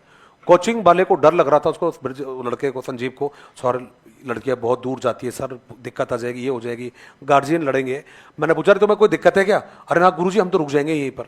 कई लड़के लड़की, गुरुजी आप तो आधे घंटे का गैप देना, मेरा पास में गाँव है, मैं रोटी खा के आ जाऊंगा। मैं रियली में, ये तो कोविड का आ गया था तुरंत होली के बाद में। यदि कोविड नहीं आया होता तो मुझे पक्का पता है वो बेटा मुझे जयपुर आने नहीं देता। तो दोस्त, धन्य है भैया ऐसे पढ़वाने वाले, और धन्य है ऐसे पढ़ने वाले जो कहते हैं ना, विकट परिस्थितियों में भी पढ़ने का साहस रखते हैं। तो आप यहाँ रहकर पढ़ रहे हो, अच्छी जगह पर रहकर पढ़ रहे हो, इसी धुआंधार गति से पढ़िए, और ईश्वर करे कि आपको कहीं दोबारा पढ़ाने का जाने का मौका मिले आपको, तो आप भी ऐसी ही सेवा करके आना। टाइम नहीं मिलता यार। मैं एक बार भी जयपुर से वहां पर धौलपुर, मैं 2 मिनट लेट नहीं पहुंचा, एक बार भी 2 मिनट। यहां से वहां कभी सिंगल 2 मिनट लेट नहीं पहुंचा। मैं हमेशा या तो 1 मिनट पहले या 1 मिनट, 2 मिनट, 3 मिनट पहले पहुंचा। मैं कभी भी एक बार भी लेट नहीं पहुंचा, और कभी भी एक दिन पहले जाके रुका नहीं। सेम डे रवाना होता है यहां पर। कई बार कोहरा इतना भयानक था, कुछ नहीं दिख रहा है, उसके बावजूद भी डॉट 7 बजे खाद बीज भंडार।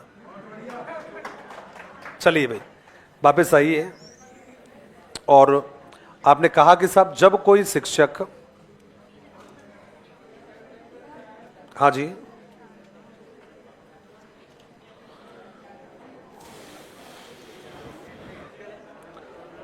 जब कोई शिक्षक कक्षा में, अरे वापस आइए अभी, अपनी विषय वस्तु को, अपनी विषय वस्तु को, हाँ अब तो लिखो ना यार मेरे साथ, अब तो वो तो समझाने के लिए थी यार, वो मेरे को तो लगता नहीं है वो। ये आप ही का प्रश्न आया है।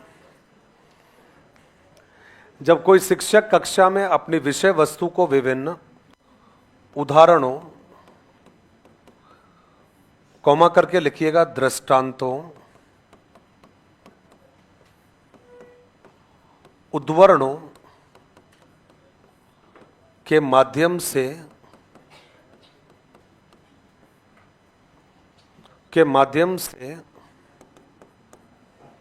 प्रस्तुत करता है,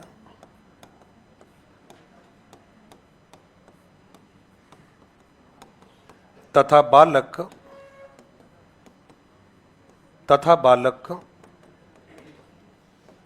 मानसिक क्रियाओं,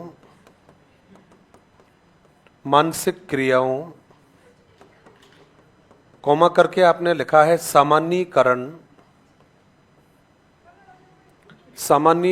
अभी मजाक का समय नहीं है ना भाई, क्योंकि अब ऐसे मजाक में होगी तो होगी पढ़ाई फिर तो अपनी, के माध्यम से निष्कर्षों की प्राप्ति कर जब उनका परीक्षण करता है, परीक्षण करता है।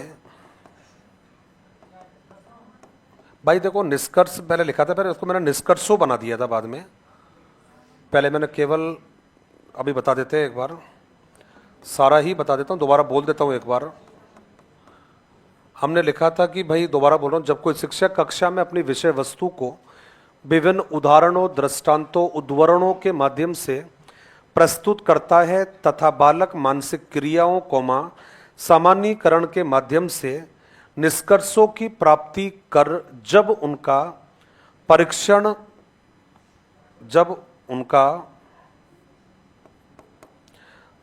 परीक्षण करता है, उसे आगमन विधि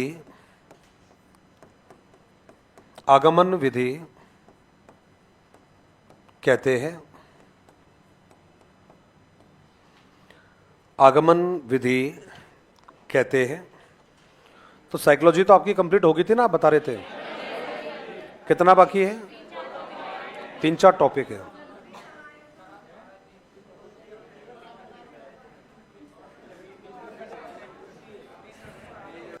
हो जाएगा, बड़ी क्लास में किस दिन हो जाएगी एक दिन। तो उस दिन आए तो थे, मुझे बोला कि मैं यही पकड़ लेता उनको।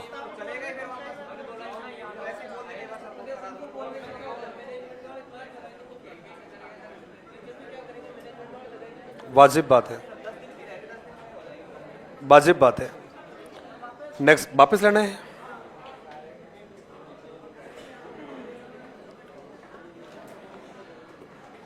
नेक्स्ट लाइन में हेडिंग बनाएंगे और उसमें लिखिएगा आगमन विधि के सोपान। वो तो लिखा हुआ है, आगमन विधि के सोपान।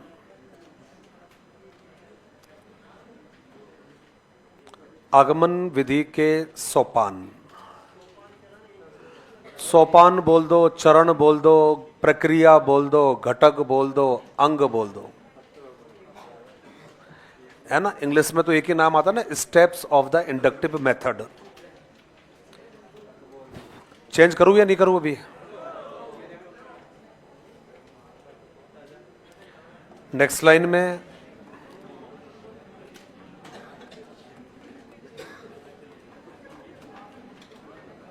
आगमन विधि के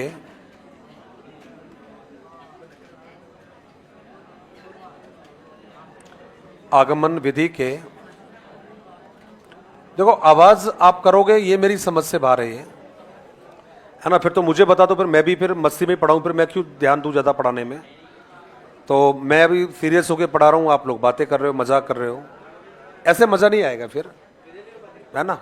नहीं यार, मजे नहीं लेंगे, अभी पढ़ा लेते हैं अभी। तो ये वो प्रश्न है जो मुझे लगता है कि शायद आगमन विधि के बारे में जितने भी प्रश्न आए हैं उनमें से आज तक सबसे ज्यादा यदि प्रश्न कोई पूछा है तो वो यही वाला प्रश्न है। ये हर तरीके से पूछा हुआ है। कौन सा इस विधि का सोपान नहीं है, ऐसा भी पूछा हुआ है। सोपान कौन से होते, ये भी पूछा हुआ है। सोपान का सही सीक्वेंस क्या है, ये भी पूछा गया है। तो ओवरऑल काफी इंपॉर्टेंट है ये। कुछ सेकंड में हम इसको याद करेंगे, और वो भी याद करेंगे भाई, रटना वटना किसी को नहीं है। तो कहते हैं सब, सबसे पहले यदि इस विधि की हम बात करते हैं, अरे यार आप लोग आवाज कर रहे हो यार। मैं एक तरीका और भी आता है पढ़ाने का, आराम से सिंहासन पर बैठता हूं, मैं बोलूंगा फिर आप लिखो, ठीक रहेगा? बताओ। मुझे अच्छा लगेगा, इसमें ज्यादा मेहनत भी नहीं करनी पड़ेगी फिर। तो या तो ऐसा कर लो यार, समझ जाओ कोई बातों को, फायदा रहेगा थोड़ा सा, है ना। किताबें समझाती नहीं है, और ये भी कड़वा सत्य है कि हर टीचर समझाता भी नहीं है। दम चाहिए समझाने के लिए, मैं इस बात में बिल्कुल एतबार करता हूं मैं। और एक एक पॉइंट को मैं बता रहा हूं, तो इसका मतलब मैं समझाने का इरादा है, आपको लिखवाने का इरादा नहीं है। तो पहली बात तो ये कि इस विधि में टीचर सबसे पहले बच्चों को उदाहरण देता है। तो इसको हमने डायरेक्टली कह दिया है, और वो रहेगा विशिष्ट उदाहरणों का प्रस्तुतिकरण। ये पहला नाम है आपका, और इसको हमने नाम दिया है विशिष्ट उदाहरणों का प्रस्तुतिकरण। ये पहला काम है। तो उदाहरण कौन देगा भाई? टीचर देगा। अब आपने कहा ना कि सर वो 5, 10, 15, 20 आपने लिख दिया है, ये टीचर ने उदाहरण दिया था भैया, इसलिए मैंने पहले ही ये चीज़ों को आपके सामने रख दिया था। ये जो लिखा है ये सबसे पहले उदाहरण है। तो इस विधि में टीचर क्या दे रहा है? सबसे पहले उदाहरण दे रहा है। विषय वस्तु को विभिन्न विशिष्ट जो उदाहरण होंगे उनके माध्यम से प्रस्तुत करना, ये पहला तरीका है ये। अब आपने कहा सर दूसरा क्या रहेगा? तो अब जब टीचर ने बच्चों के सामने उदाहरण रख दिए, ये नंबर वाला ही उदाहरण है, अभी आपके सामने भी कोई उदाहरण देता है तो ऐसा नहीं कि आप चुपचाप बैठ जाओगे, आप निरीक्षण करोगे।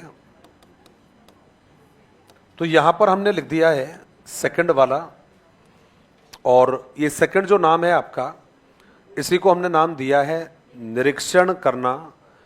अब जब निरीक्षण करण हमने कर दिया है तो इसके बाद में थर्ड नंबर आता है, और इसको आप 2 जवाब देते हो। आप चाहो तो इसको सामान्यीकरण आप कहते हो, सामान्यीकरण कहा जाता है। कई बार ऐसा भी होता है जब कुछ लोग इसको नियमीकरण भी कह देते हैं।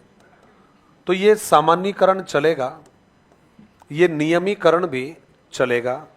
और जब नियमीकरण आपका हो जाएगा उसके बाद में जो लास्ट जो स्टेप है, इसको कहने को तो आप कुछ भी कह सकते हो, लेकिन परीक्षण भी कह सकते हो, आप इसको जांच भी कह सकते हो, निष्कर्ष भी आप कह सकते हो, हाँ मूल्यांकन आप कह सकते हो। तो ये भाई इसके स्टेप होते हैं, 4 होते हैं। अब उसमें ये ध्यान रखना कि इन 4 का जो सीक्वेंस है उसको हम चेंज नहीं कर सकते। सबसे पहले उदाहरण ही आएगा, उसके बाद में निरीक्षण ही आएगा, उसके बाद में सामान्यीकरण ही आएगा, और लास्ट में जिसको आप कह रहे हो परीक्षण कह रहे हो, मूल्यांकन कह रहे हो, वो सबसे लास्ट में आएगा। अब उसमें भी अपने को एक बात जरूर ध्यान रखनी है, वो कौन सी है? तो ये जो आप विशिष्ट उदाहरण वाली जो बात कह रहे हो, ये जो प्रस्तुतिकरण वाला जो मामला है, इसे यदि आप देखोगे तो ये काम किसके द्वारा किया है भाई? तो याद रखिएगा ये काम जो है हमारा गुरुजी कर रहा है। तो हमने कह दिया है भाई शिक्षक के द्वारा। कोई आपसे कहेगा सर ये उदाहरण जो है ये कौन सा विद्वान देगा? तो उदाहरण में क्या आएगा आपका? शिक्षक आएगा। तो हमने लिख दिया शिक्षक के द्वारा, ये हमने आंसर दिया है। अब उधर कहा भाई दूसरे में क्या जवाब आएगा? तो दूसरे में हमने आंसर दिया है वह निरीक्षण करना। अभी जो निरीक्षण करने से लेकर ये जो काम है आपके, ये बालक या शिक्षार्थी के द्वारा ये सब कार्य किए जाएंगे। तो ये देखो भाई आपका जवाब हो गया है शिक्षार्थी के द्वारा। तो कुल मिलाकर यदि हम बात करते हैं तो आगमन विधि के जो प्रक्रिया के सोपान होते हैं 4 होते हैं। सबसे पहले आएगा विशिष्ट उदाहरण। विशिष्ट उदाहरण के बाद में दूसरा जवाब आएगा निरीक्षण करना, फिर सामान्यीकरण करना, और फिर आएगा आपका जी हाँ परीक्षण करना। मनोविज्ञान में एक सिद्धांत भी चलता है, आपका पढ़ा होगा आप लोगों ने, सामान्यीकरण का सिद्धांत, और ये चलता है आपका ट्रांसफर ऑफ लर्निंग में। अधिगम के अंतरण में चार्ल्स जूड के द्वारा इसको दिया है। कहते हैं साहब 2 तत्वों के बीच की समानता और विभिन्नता ये भी अधिगम के अंतरण में सहायक सिद्ध होती है। इस शब्द का प्रयोग इवान पेट्रोविच पेवलोव ने भी अपनी क्लासिकल कंडीशनिंग थ्योरी में किया है। जब एक डॉगी पहले सीटी की आवाज पर, फिर बर्तनों की आवाज पर, फिर पैरों की आवाज पर, फिर गली में बजने वाली घंटी की आवाज पर जब वो लार टपकाना स्टार्ट करता है, वही कहलाता है उद्दीपक सामान्यीकरण। उम्मीद है ये नाम जो है वो आपने देख लिए है, लिख लिए है। अब यदि ये लिख लिए है तो हम आगे चलेंगे अभी, और आगे जब बात करोगे सर की और कौन सी बातें हैं, तो आपने ये देख लिया कि भाई आगमन विधि किसे कहते हैं, ये क्लियर है। ये पता चल गया सर आगमन विधि के सोपान वगैरह कौन से हैं, ये हमें मालूम चल गया है। अब इस विधि के कुछ सूत्र होते हैं, ये अपने को ध्यान में रखना है। तो जब आपसे पूछेगा कि सर ये जो आगमन विधि है इस आगमन विधि के कुछ सूत्र वगैरह भी होते हैं। तो अब ये सूत्र कौन से होते हैं ये एक बार हमें देखना है। तो जब पूछोगे कि आगमन विधि में सूत्र कौन से होते हैं, कौन कौन से इसके सूत्र हैं, तो इसके लिए अपने को क्या करना है भाई, छोटे छोटे कुछ नाम है आपको जो ध्यान में रखना है। अब ये नाम रखने वाले जो शब्द है ये कौन कौन से हैं, तो भाई देखिए इसमें हमने सबसे पहला जवाब दिया है।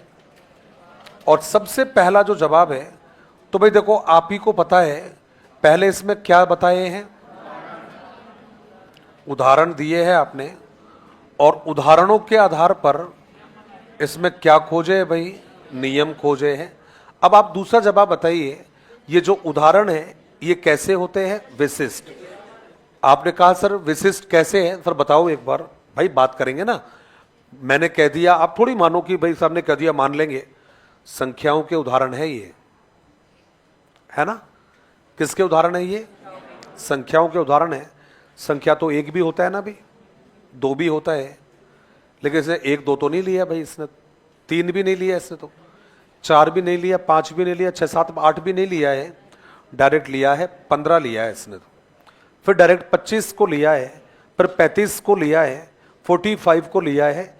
ये संख्याएं अपने आप में क्या है, ये संख्याएं अपने आप में विशिष्ट। कई सारे कारण हैं, 5 इकाई का अक्षर भी आ रहा है, 5 की भाज्य भी है, हर संख्या के बीच में 10 का डिफरेंस भी है। तो ये संख्याएं अपने आप में क्या है, यूनिक नंबर है, ये सामान्य नंबर नहीं है ये। इसीलिए यहां पर आपने जवाब दिया है कि साहब ये जो उदाहरण है ये कैसे होते हैं ये, तो आपने आंसर दे दिया सर ये विशिष्ट होते हैं, ये आपका पहला जवाब है। और विशिष्ट से किस तरफ जाते हैं, तो आपका आंसर दिया है सर सामान्य की तरफ जाते हैं। मैंने पहले ही आपसे बता रखा है कि चीजें क्लियर होनी चाहिए।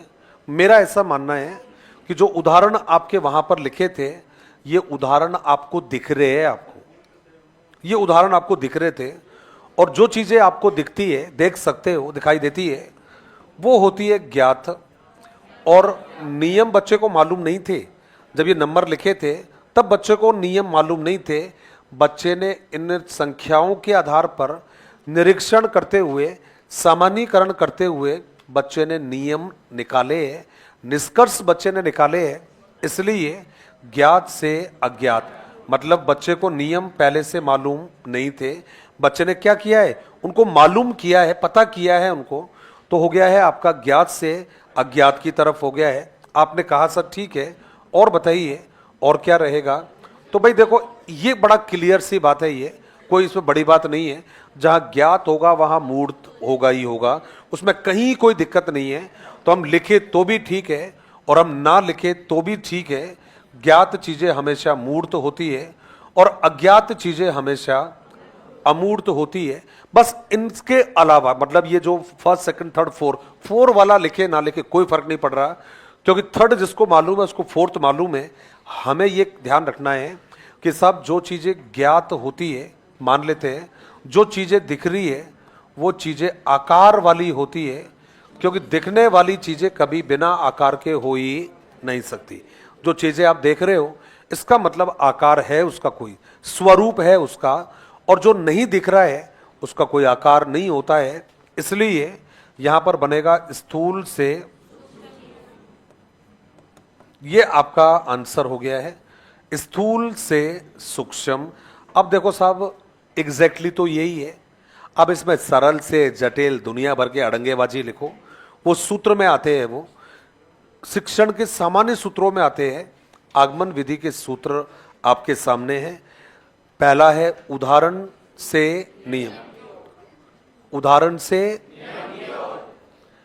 विशिष्ट से, उदाहरण कैसे होने चाहिए, विशिष्ट होने चाहिए, और उदाहरण हमेशा ज्ञात होते हैं। जो उदाहरण होते हैं दिखाई देते हैं या नहीं दिखाई देते, मूर्त होते हैं।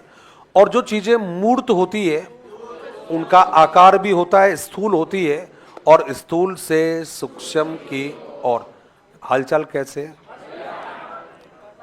एक को छोड़ दो यार, एक नाम को छोड़ दो, कौन से वाला, अनिश्चित से निश्चित।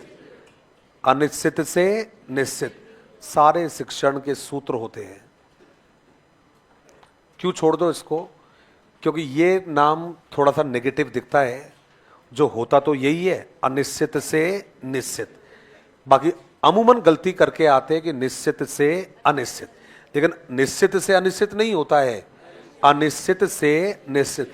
इसका मतलब है एक मात्र ये सूत्र ऐसा है जिसकी प्रकृति नकारात्मक दिखती है, लेकिन ये नकारात्मक नहीं, ये सकारात्मक होता है। बाकी सारे के सारे उदाहरण के बाद में नियम, ज्ञात के बाद में अज्ञात, चाहे विश्लेषण के बाद संश्लेषण, चाहे आगमन के बाद में निगमन, चाहे मनोवैज्ञानिकता से तार्किकता की तरफ, प्रत्यक्ष से प्रमाण की तरफ, तो सारे सूत्र होते हैं शिक्षण के।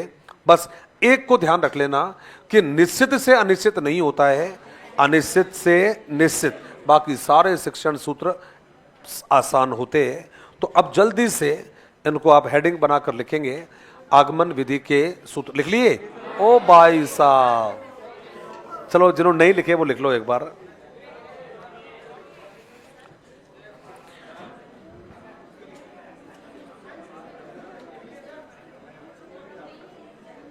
वो शिक्षण के सूत्रों में आएगा, इसमें नहीं आएगा।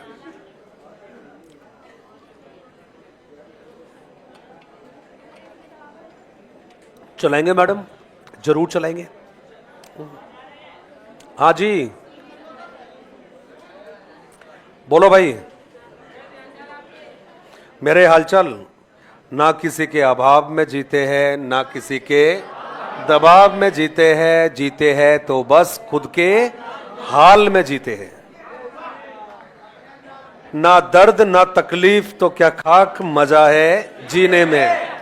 बड़े बड़े तूफान रुक जाते हैं जब,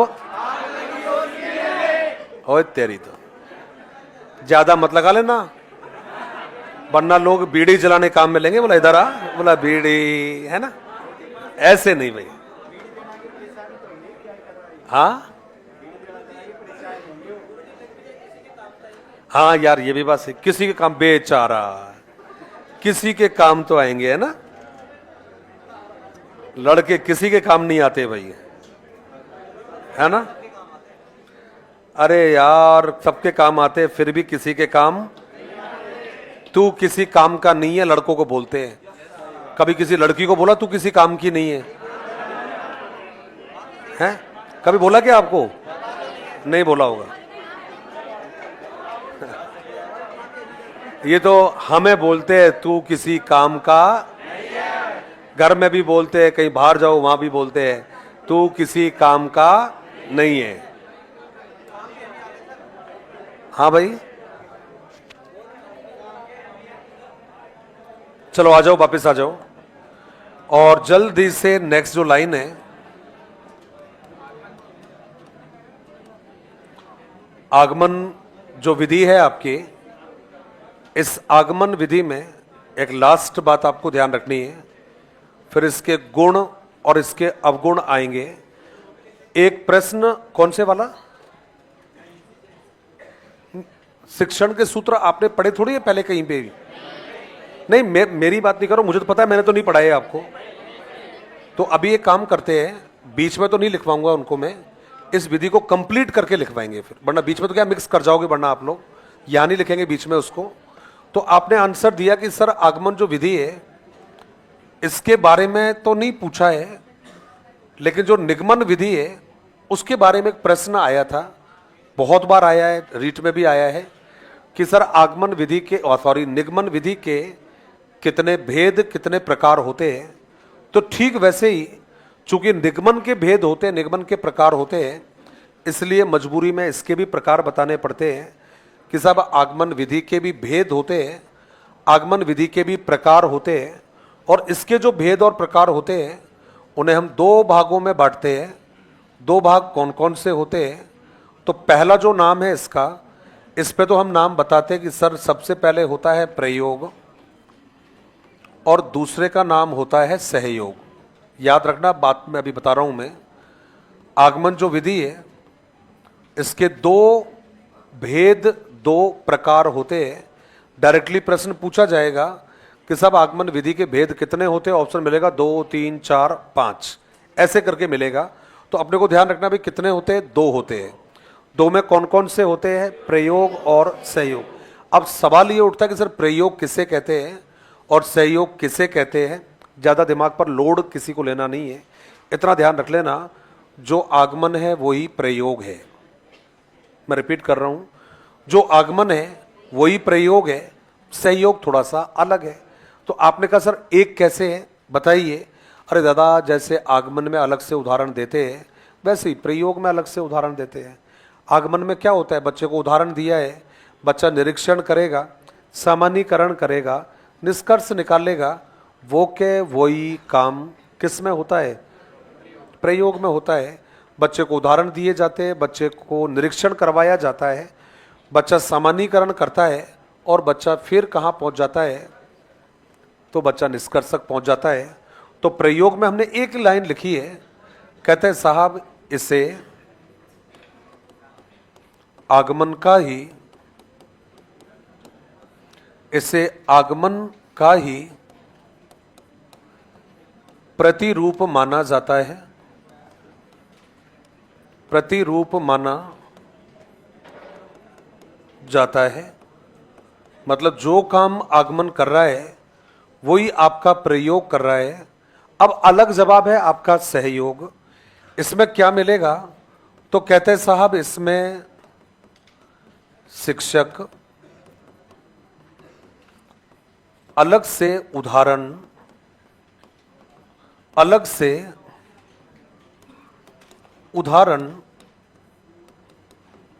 प्रस्तुत नहीं करता है, अलग से उदाहरण प्रस्तुत नहीं करता है, बल्कि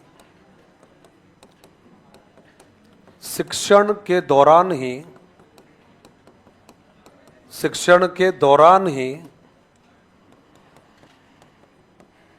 प्रयुक्त होने वाले उदाहरणों व नियमों का स्पष्टीकरण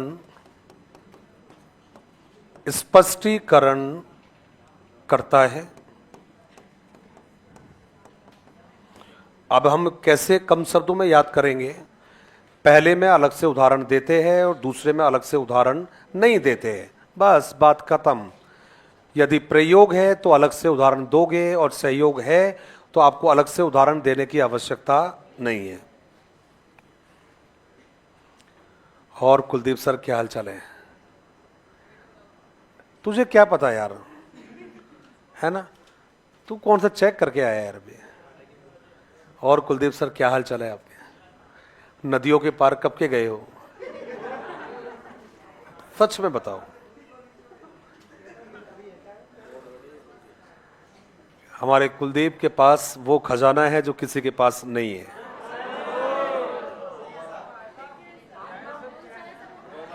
मैडम वो दिखाने का नहीं है। कभी कुलदीप साहब की आंखों में झांक कर देखना, आपको वो खजाना स्पष्ट रूप से दिखाई देगा।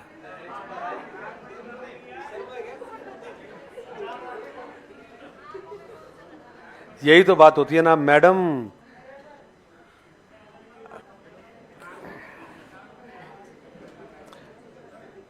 कुलदीप जी जब बैठे बैठे होते हैं तो बस यही मुस्कुराते रहते हैं, आप बैठ तू मेरे सामने तुझे देखता रहूं, हैं। तो ऐसे है हमारे कुलदीप जी, और ऐसी है उनकी कहानी, और ऐसा है उनका खजाना।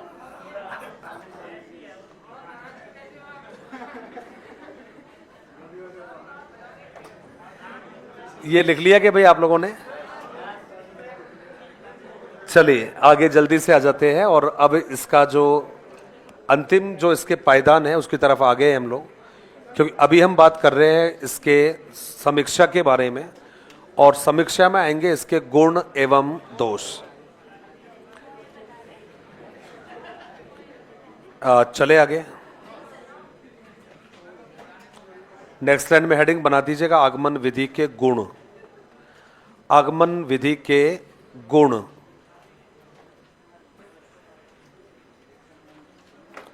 आगमन विधि के गुण।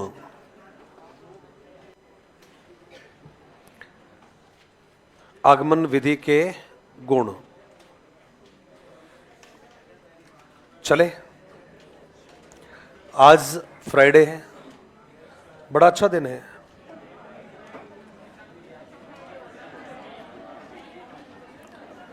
क्योंकि कल सैटरडे है ना, इसलिए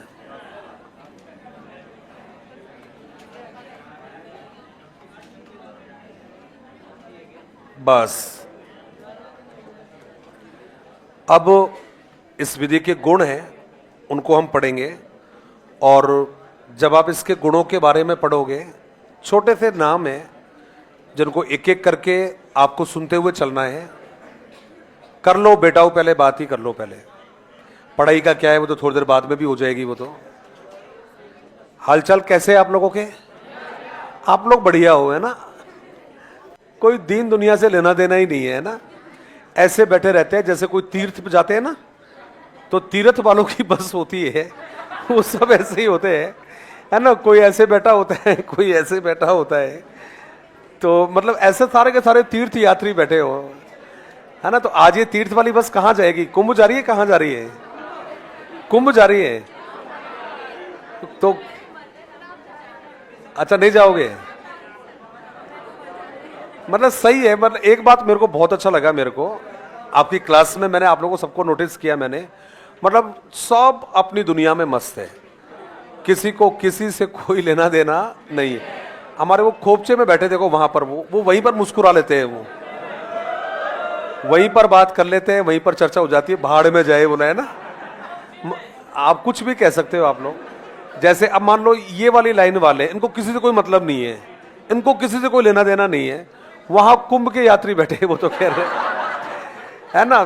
तो मतलब उनको ना शाही स्नान का खुशी है ना गम है उनको। बस ये मेरे ख्याल से आप लोग ये सोचते होंगे कि अच्छा 6 बज गए क्या, है ना, बस और है, बस 2 घंटे की क्लास और है ना। ऐसा ही होता है क्या? ऐसा नहीं होता। मुझे देखकर तो ऐसे ही लग रहा था आप लोगों को।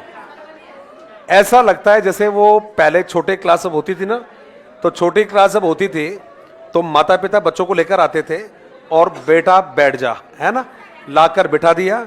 और लाकर बिठाने के बाद में ये ले 5 रुपए के कुरकुरे, है ना, खाना यही खाना, खाते रहना, बैठे रहना, और कहीं पर हिलना मत, और इधर उधर बिल्कुल भी मत देखना। तो हाँ मैडम, नहीं मैडम हम नहीं खाते ऐसी चीजें।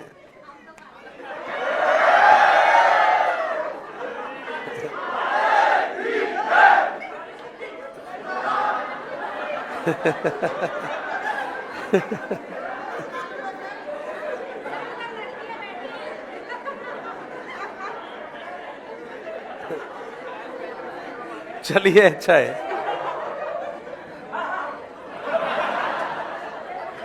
ना? शेर जाग गए, है ना। चलिए अभी सारे एक्टिव लग रहे हो। अभी पहले ऐसे लगा रहे कि सारे के सारे मतलब बस में बैठे हो और सब एक दूसरे ये पूछ रहे और कितनी दूर है, दूसरा कह रहे पता ही नहीं यार। है ना। आज स्नान हो जाएगा, बस सुबह तक तो हो ही जाएगा। चलिए, तो अच्छे टाइम पर आप जगे हो, अच्छा लगा मेरे को। क्योंकि विधियों के गुण और विधियों के अवगुण एक जैसे होते हैं, कंफ्यूजन होती है इनमें, ऐसा लगता है कि सारे एक जैसे लग रहे हैं। तो अभी क्लास में वापस लौटेंगे और वापस लौटने के बाद में 3-4 गुण यूनिक है, 3-4 अवगुण यूनिक है। तो जो यूनिक वाले गुण अवगुण हैं उनको हम थोड़ा ध्यान से देखेंगे। तो अब मुझे आपके अनुभवों के आधार पर बताइए, क्योंकि आपने विधियां पढ़ी है पहले, तो कई चीजें तो ऐसी हैं जिनको मैं नहीं भी बताऊंगा तो आप उनके बारे में अनुमान लगा लोगे। मुझे ये बताइए कि नहीं मैं बताऊंगा सारी बातें, मैं तो आपसे निकलवाऊंगा आंसर, मजा आएगा उसका। आपसे निकलवाने का मजा ही कुछ और है ना। आंसर को आप बताओगे, मैं पूछूंगा, बड़ा मजा आएगा।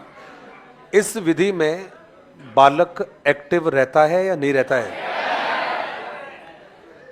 तो यदि विधि में बच्चा एक्टिव है, मनोवैज्ञानिक है, और क्या हम लोग इस विधि को बालक केंद्रित कह सकते हैं? Very good. तो पहला जवाब तो क्लियर है, बालक केंद्रित विधि है और मनोवैज्ञानिक विधि है। एक जवाब तो ये हुआ है। कल पूछोगे, आज हो सकता है नहीं भी याद आए तो कल पूछोगे जरूर आप लोग। कल नहीं पूछा तो परसों पूछ लोगे, पूछोगे जरूर। है विवादित मामला, लेकिन फिर भी विधि के विकास का श्रेय अरस्तु को दिया जाता है। मैं रिपीट कर रहा हूं, है विवादित मामला, क्योंकि बहुत सारी जगह पर आपको प्लेटो भी मिल जाएगा आपको।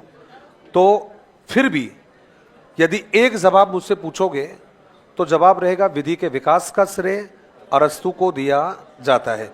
तो बालक केंद्रित हो गई है। जो विधि बालक केंद्रित होगी वो मनोवैज्ञानिक होगी और विधि में बालक करके सीखेगा। तो ये तो अपने को मालूम है, तो इनका लोड नहीं लेना अपने को, इनको थोड़ा साइड रख देते हैं। अब एक बात जो जरूरी है, जो आपको ध्यान रखना है, आपके हिसाब से ये जो विधि है ये कौन से लेवल के बच्चों के लिए उपयोगी होगी? हाँ जी, तो देखो भाई, अब अपन इसको डिस्कशन कर रहे हैं, इसको कोई याद नहीं कर रहे, कोई पढ़ा नहीं रहा हूं मैं आपको, केवल डिस्कस कर रहा हूं मैं। देखो भाई, पहली बात तो ये है कि जो प्राथमिक कक्षा होती है उसमें तो पहली क्लास का बच्चा भी होता है, दूसरी क्लास का बच्चा भी होता है, तीसरी क्लास का बच्चा भी होता है। और अब हमारे और आपके काम को काफ़ी आसान करा दिया है एनईपी 2020 ने, क्योंकि एनईपी 2020 में ये लिखा हुआ है कि कक्षा 3 तक के जो बच्चे हैं, कक्षा 3 तक के जो बच्चे हैं उनमें हमें एफएलएन की क्वालिटी को डेवलप करना पड़ेगा। और एफएलएन का मतलब हुआ फंडामेंटल लिटरेसी एंड न्यूमरेसी।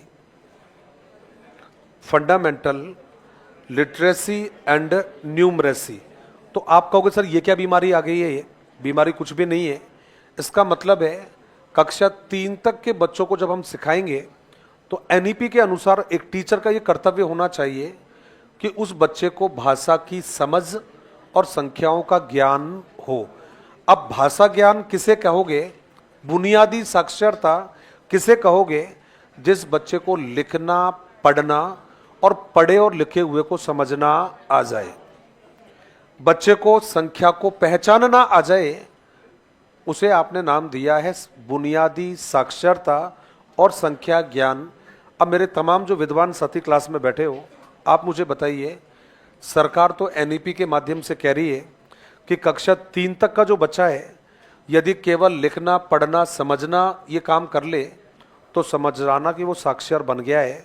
इसका मतलब गवर्नमेंट भी मान रही है कि कक्षा 3 तक के बच्चों को इनमें महारत हासिल नहीं होती है।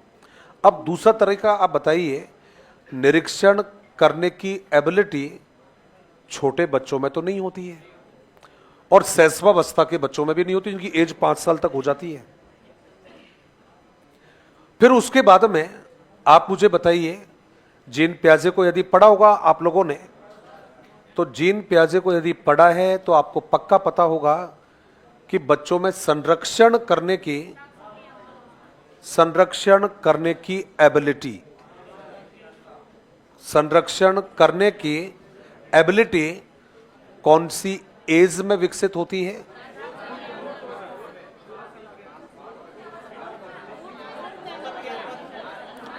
संरक्षण करने की एबिलिटी तीसरी अवस्था में 7 से 11, 7 से 11। संरक्षण किसे कहते हैं? हाँ,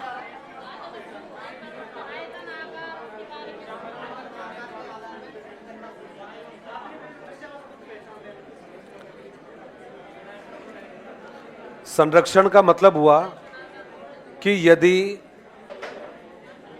मूल आकृति में थोड़ा भी यदि परिवर्तन कर दिया जाए तो बच्चा उसको आसानी से समझ जाता है। इसका मतलब है 7 से 11 वर्ष के बच्चों को बेवकूफ नहीं बनाया जा, ये कहा है जीन पियाजे ने। कि भैया 7 से 11 साल का जो बच्चा है उसको हम बेवकूफ़ नहीं बना सकते, क्योंकि उसमें समझने की योग्यता विकसित हो। करो बेटा वो बात, मेरे क्या गरज पड़ी जो मैं आपको समझाऊंगा। पहला लिखिएगा, यह एक बालक केंद्रित विधि है। यह एक बालक केंद्रित विधि है। आप फायदा ही नहीं उठा पाए यार क्लासों का आज तक, मुझे दुख है इस बात का।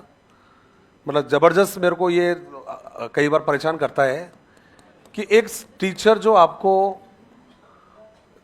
एक ही सब्जेक्ट को बोथ वे पर पढ़ा रहा है, आप उसका लाभ ही नहीं उठा पाए।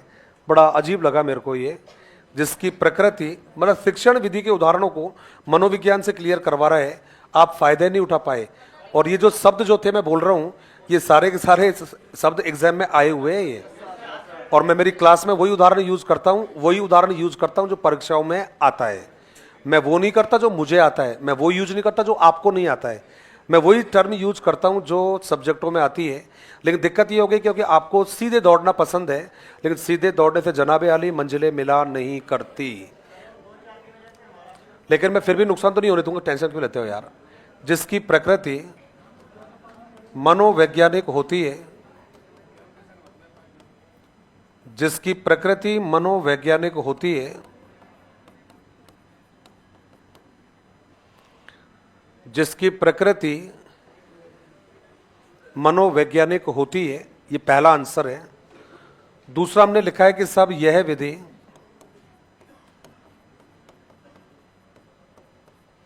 उच्च प्राथमिक स्तर पर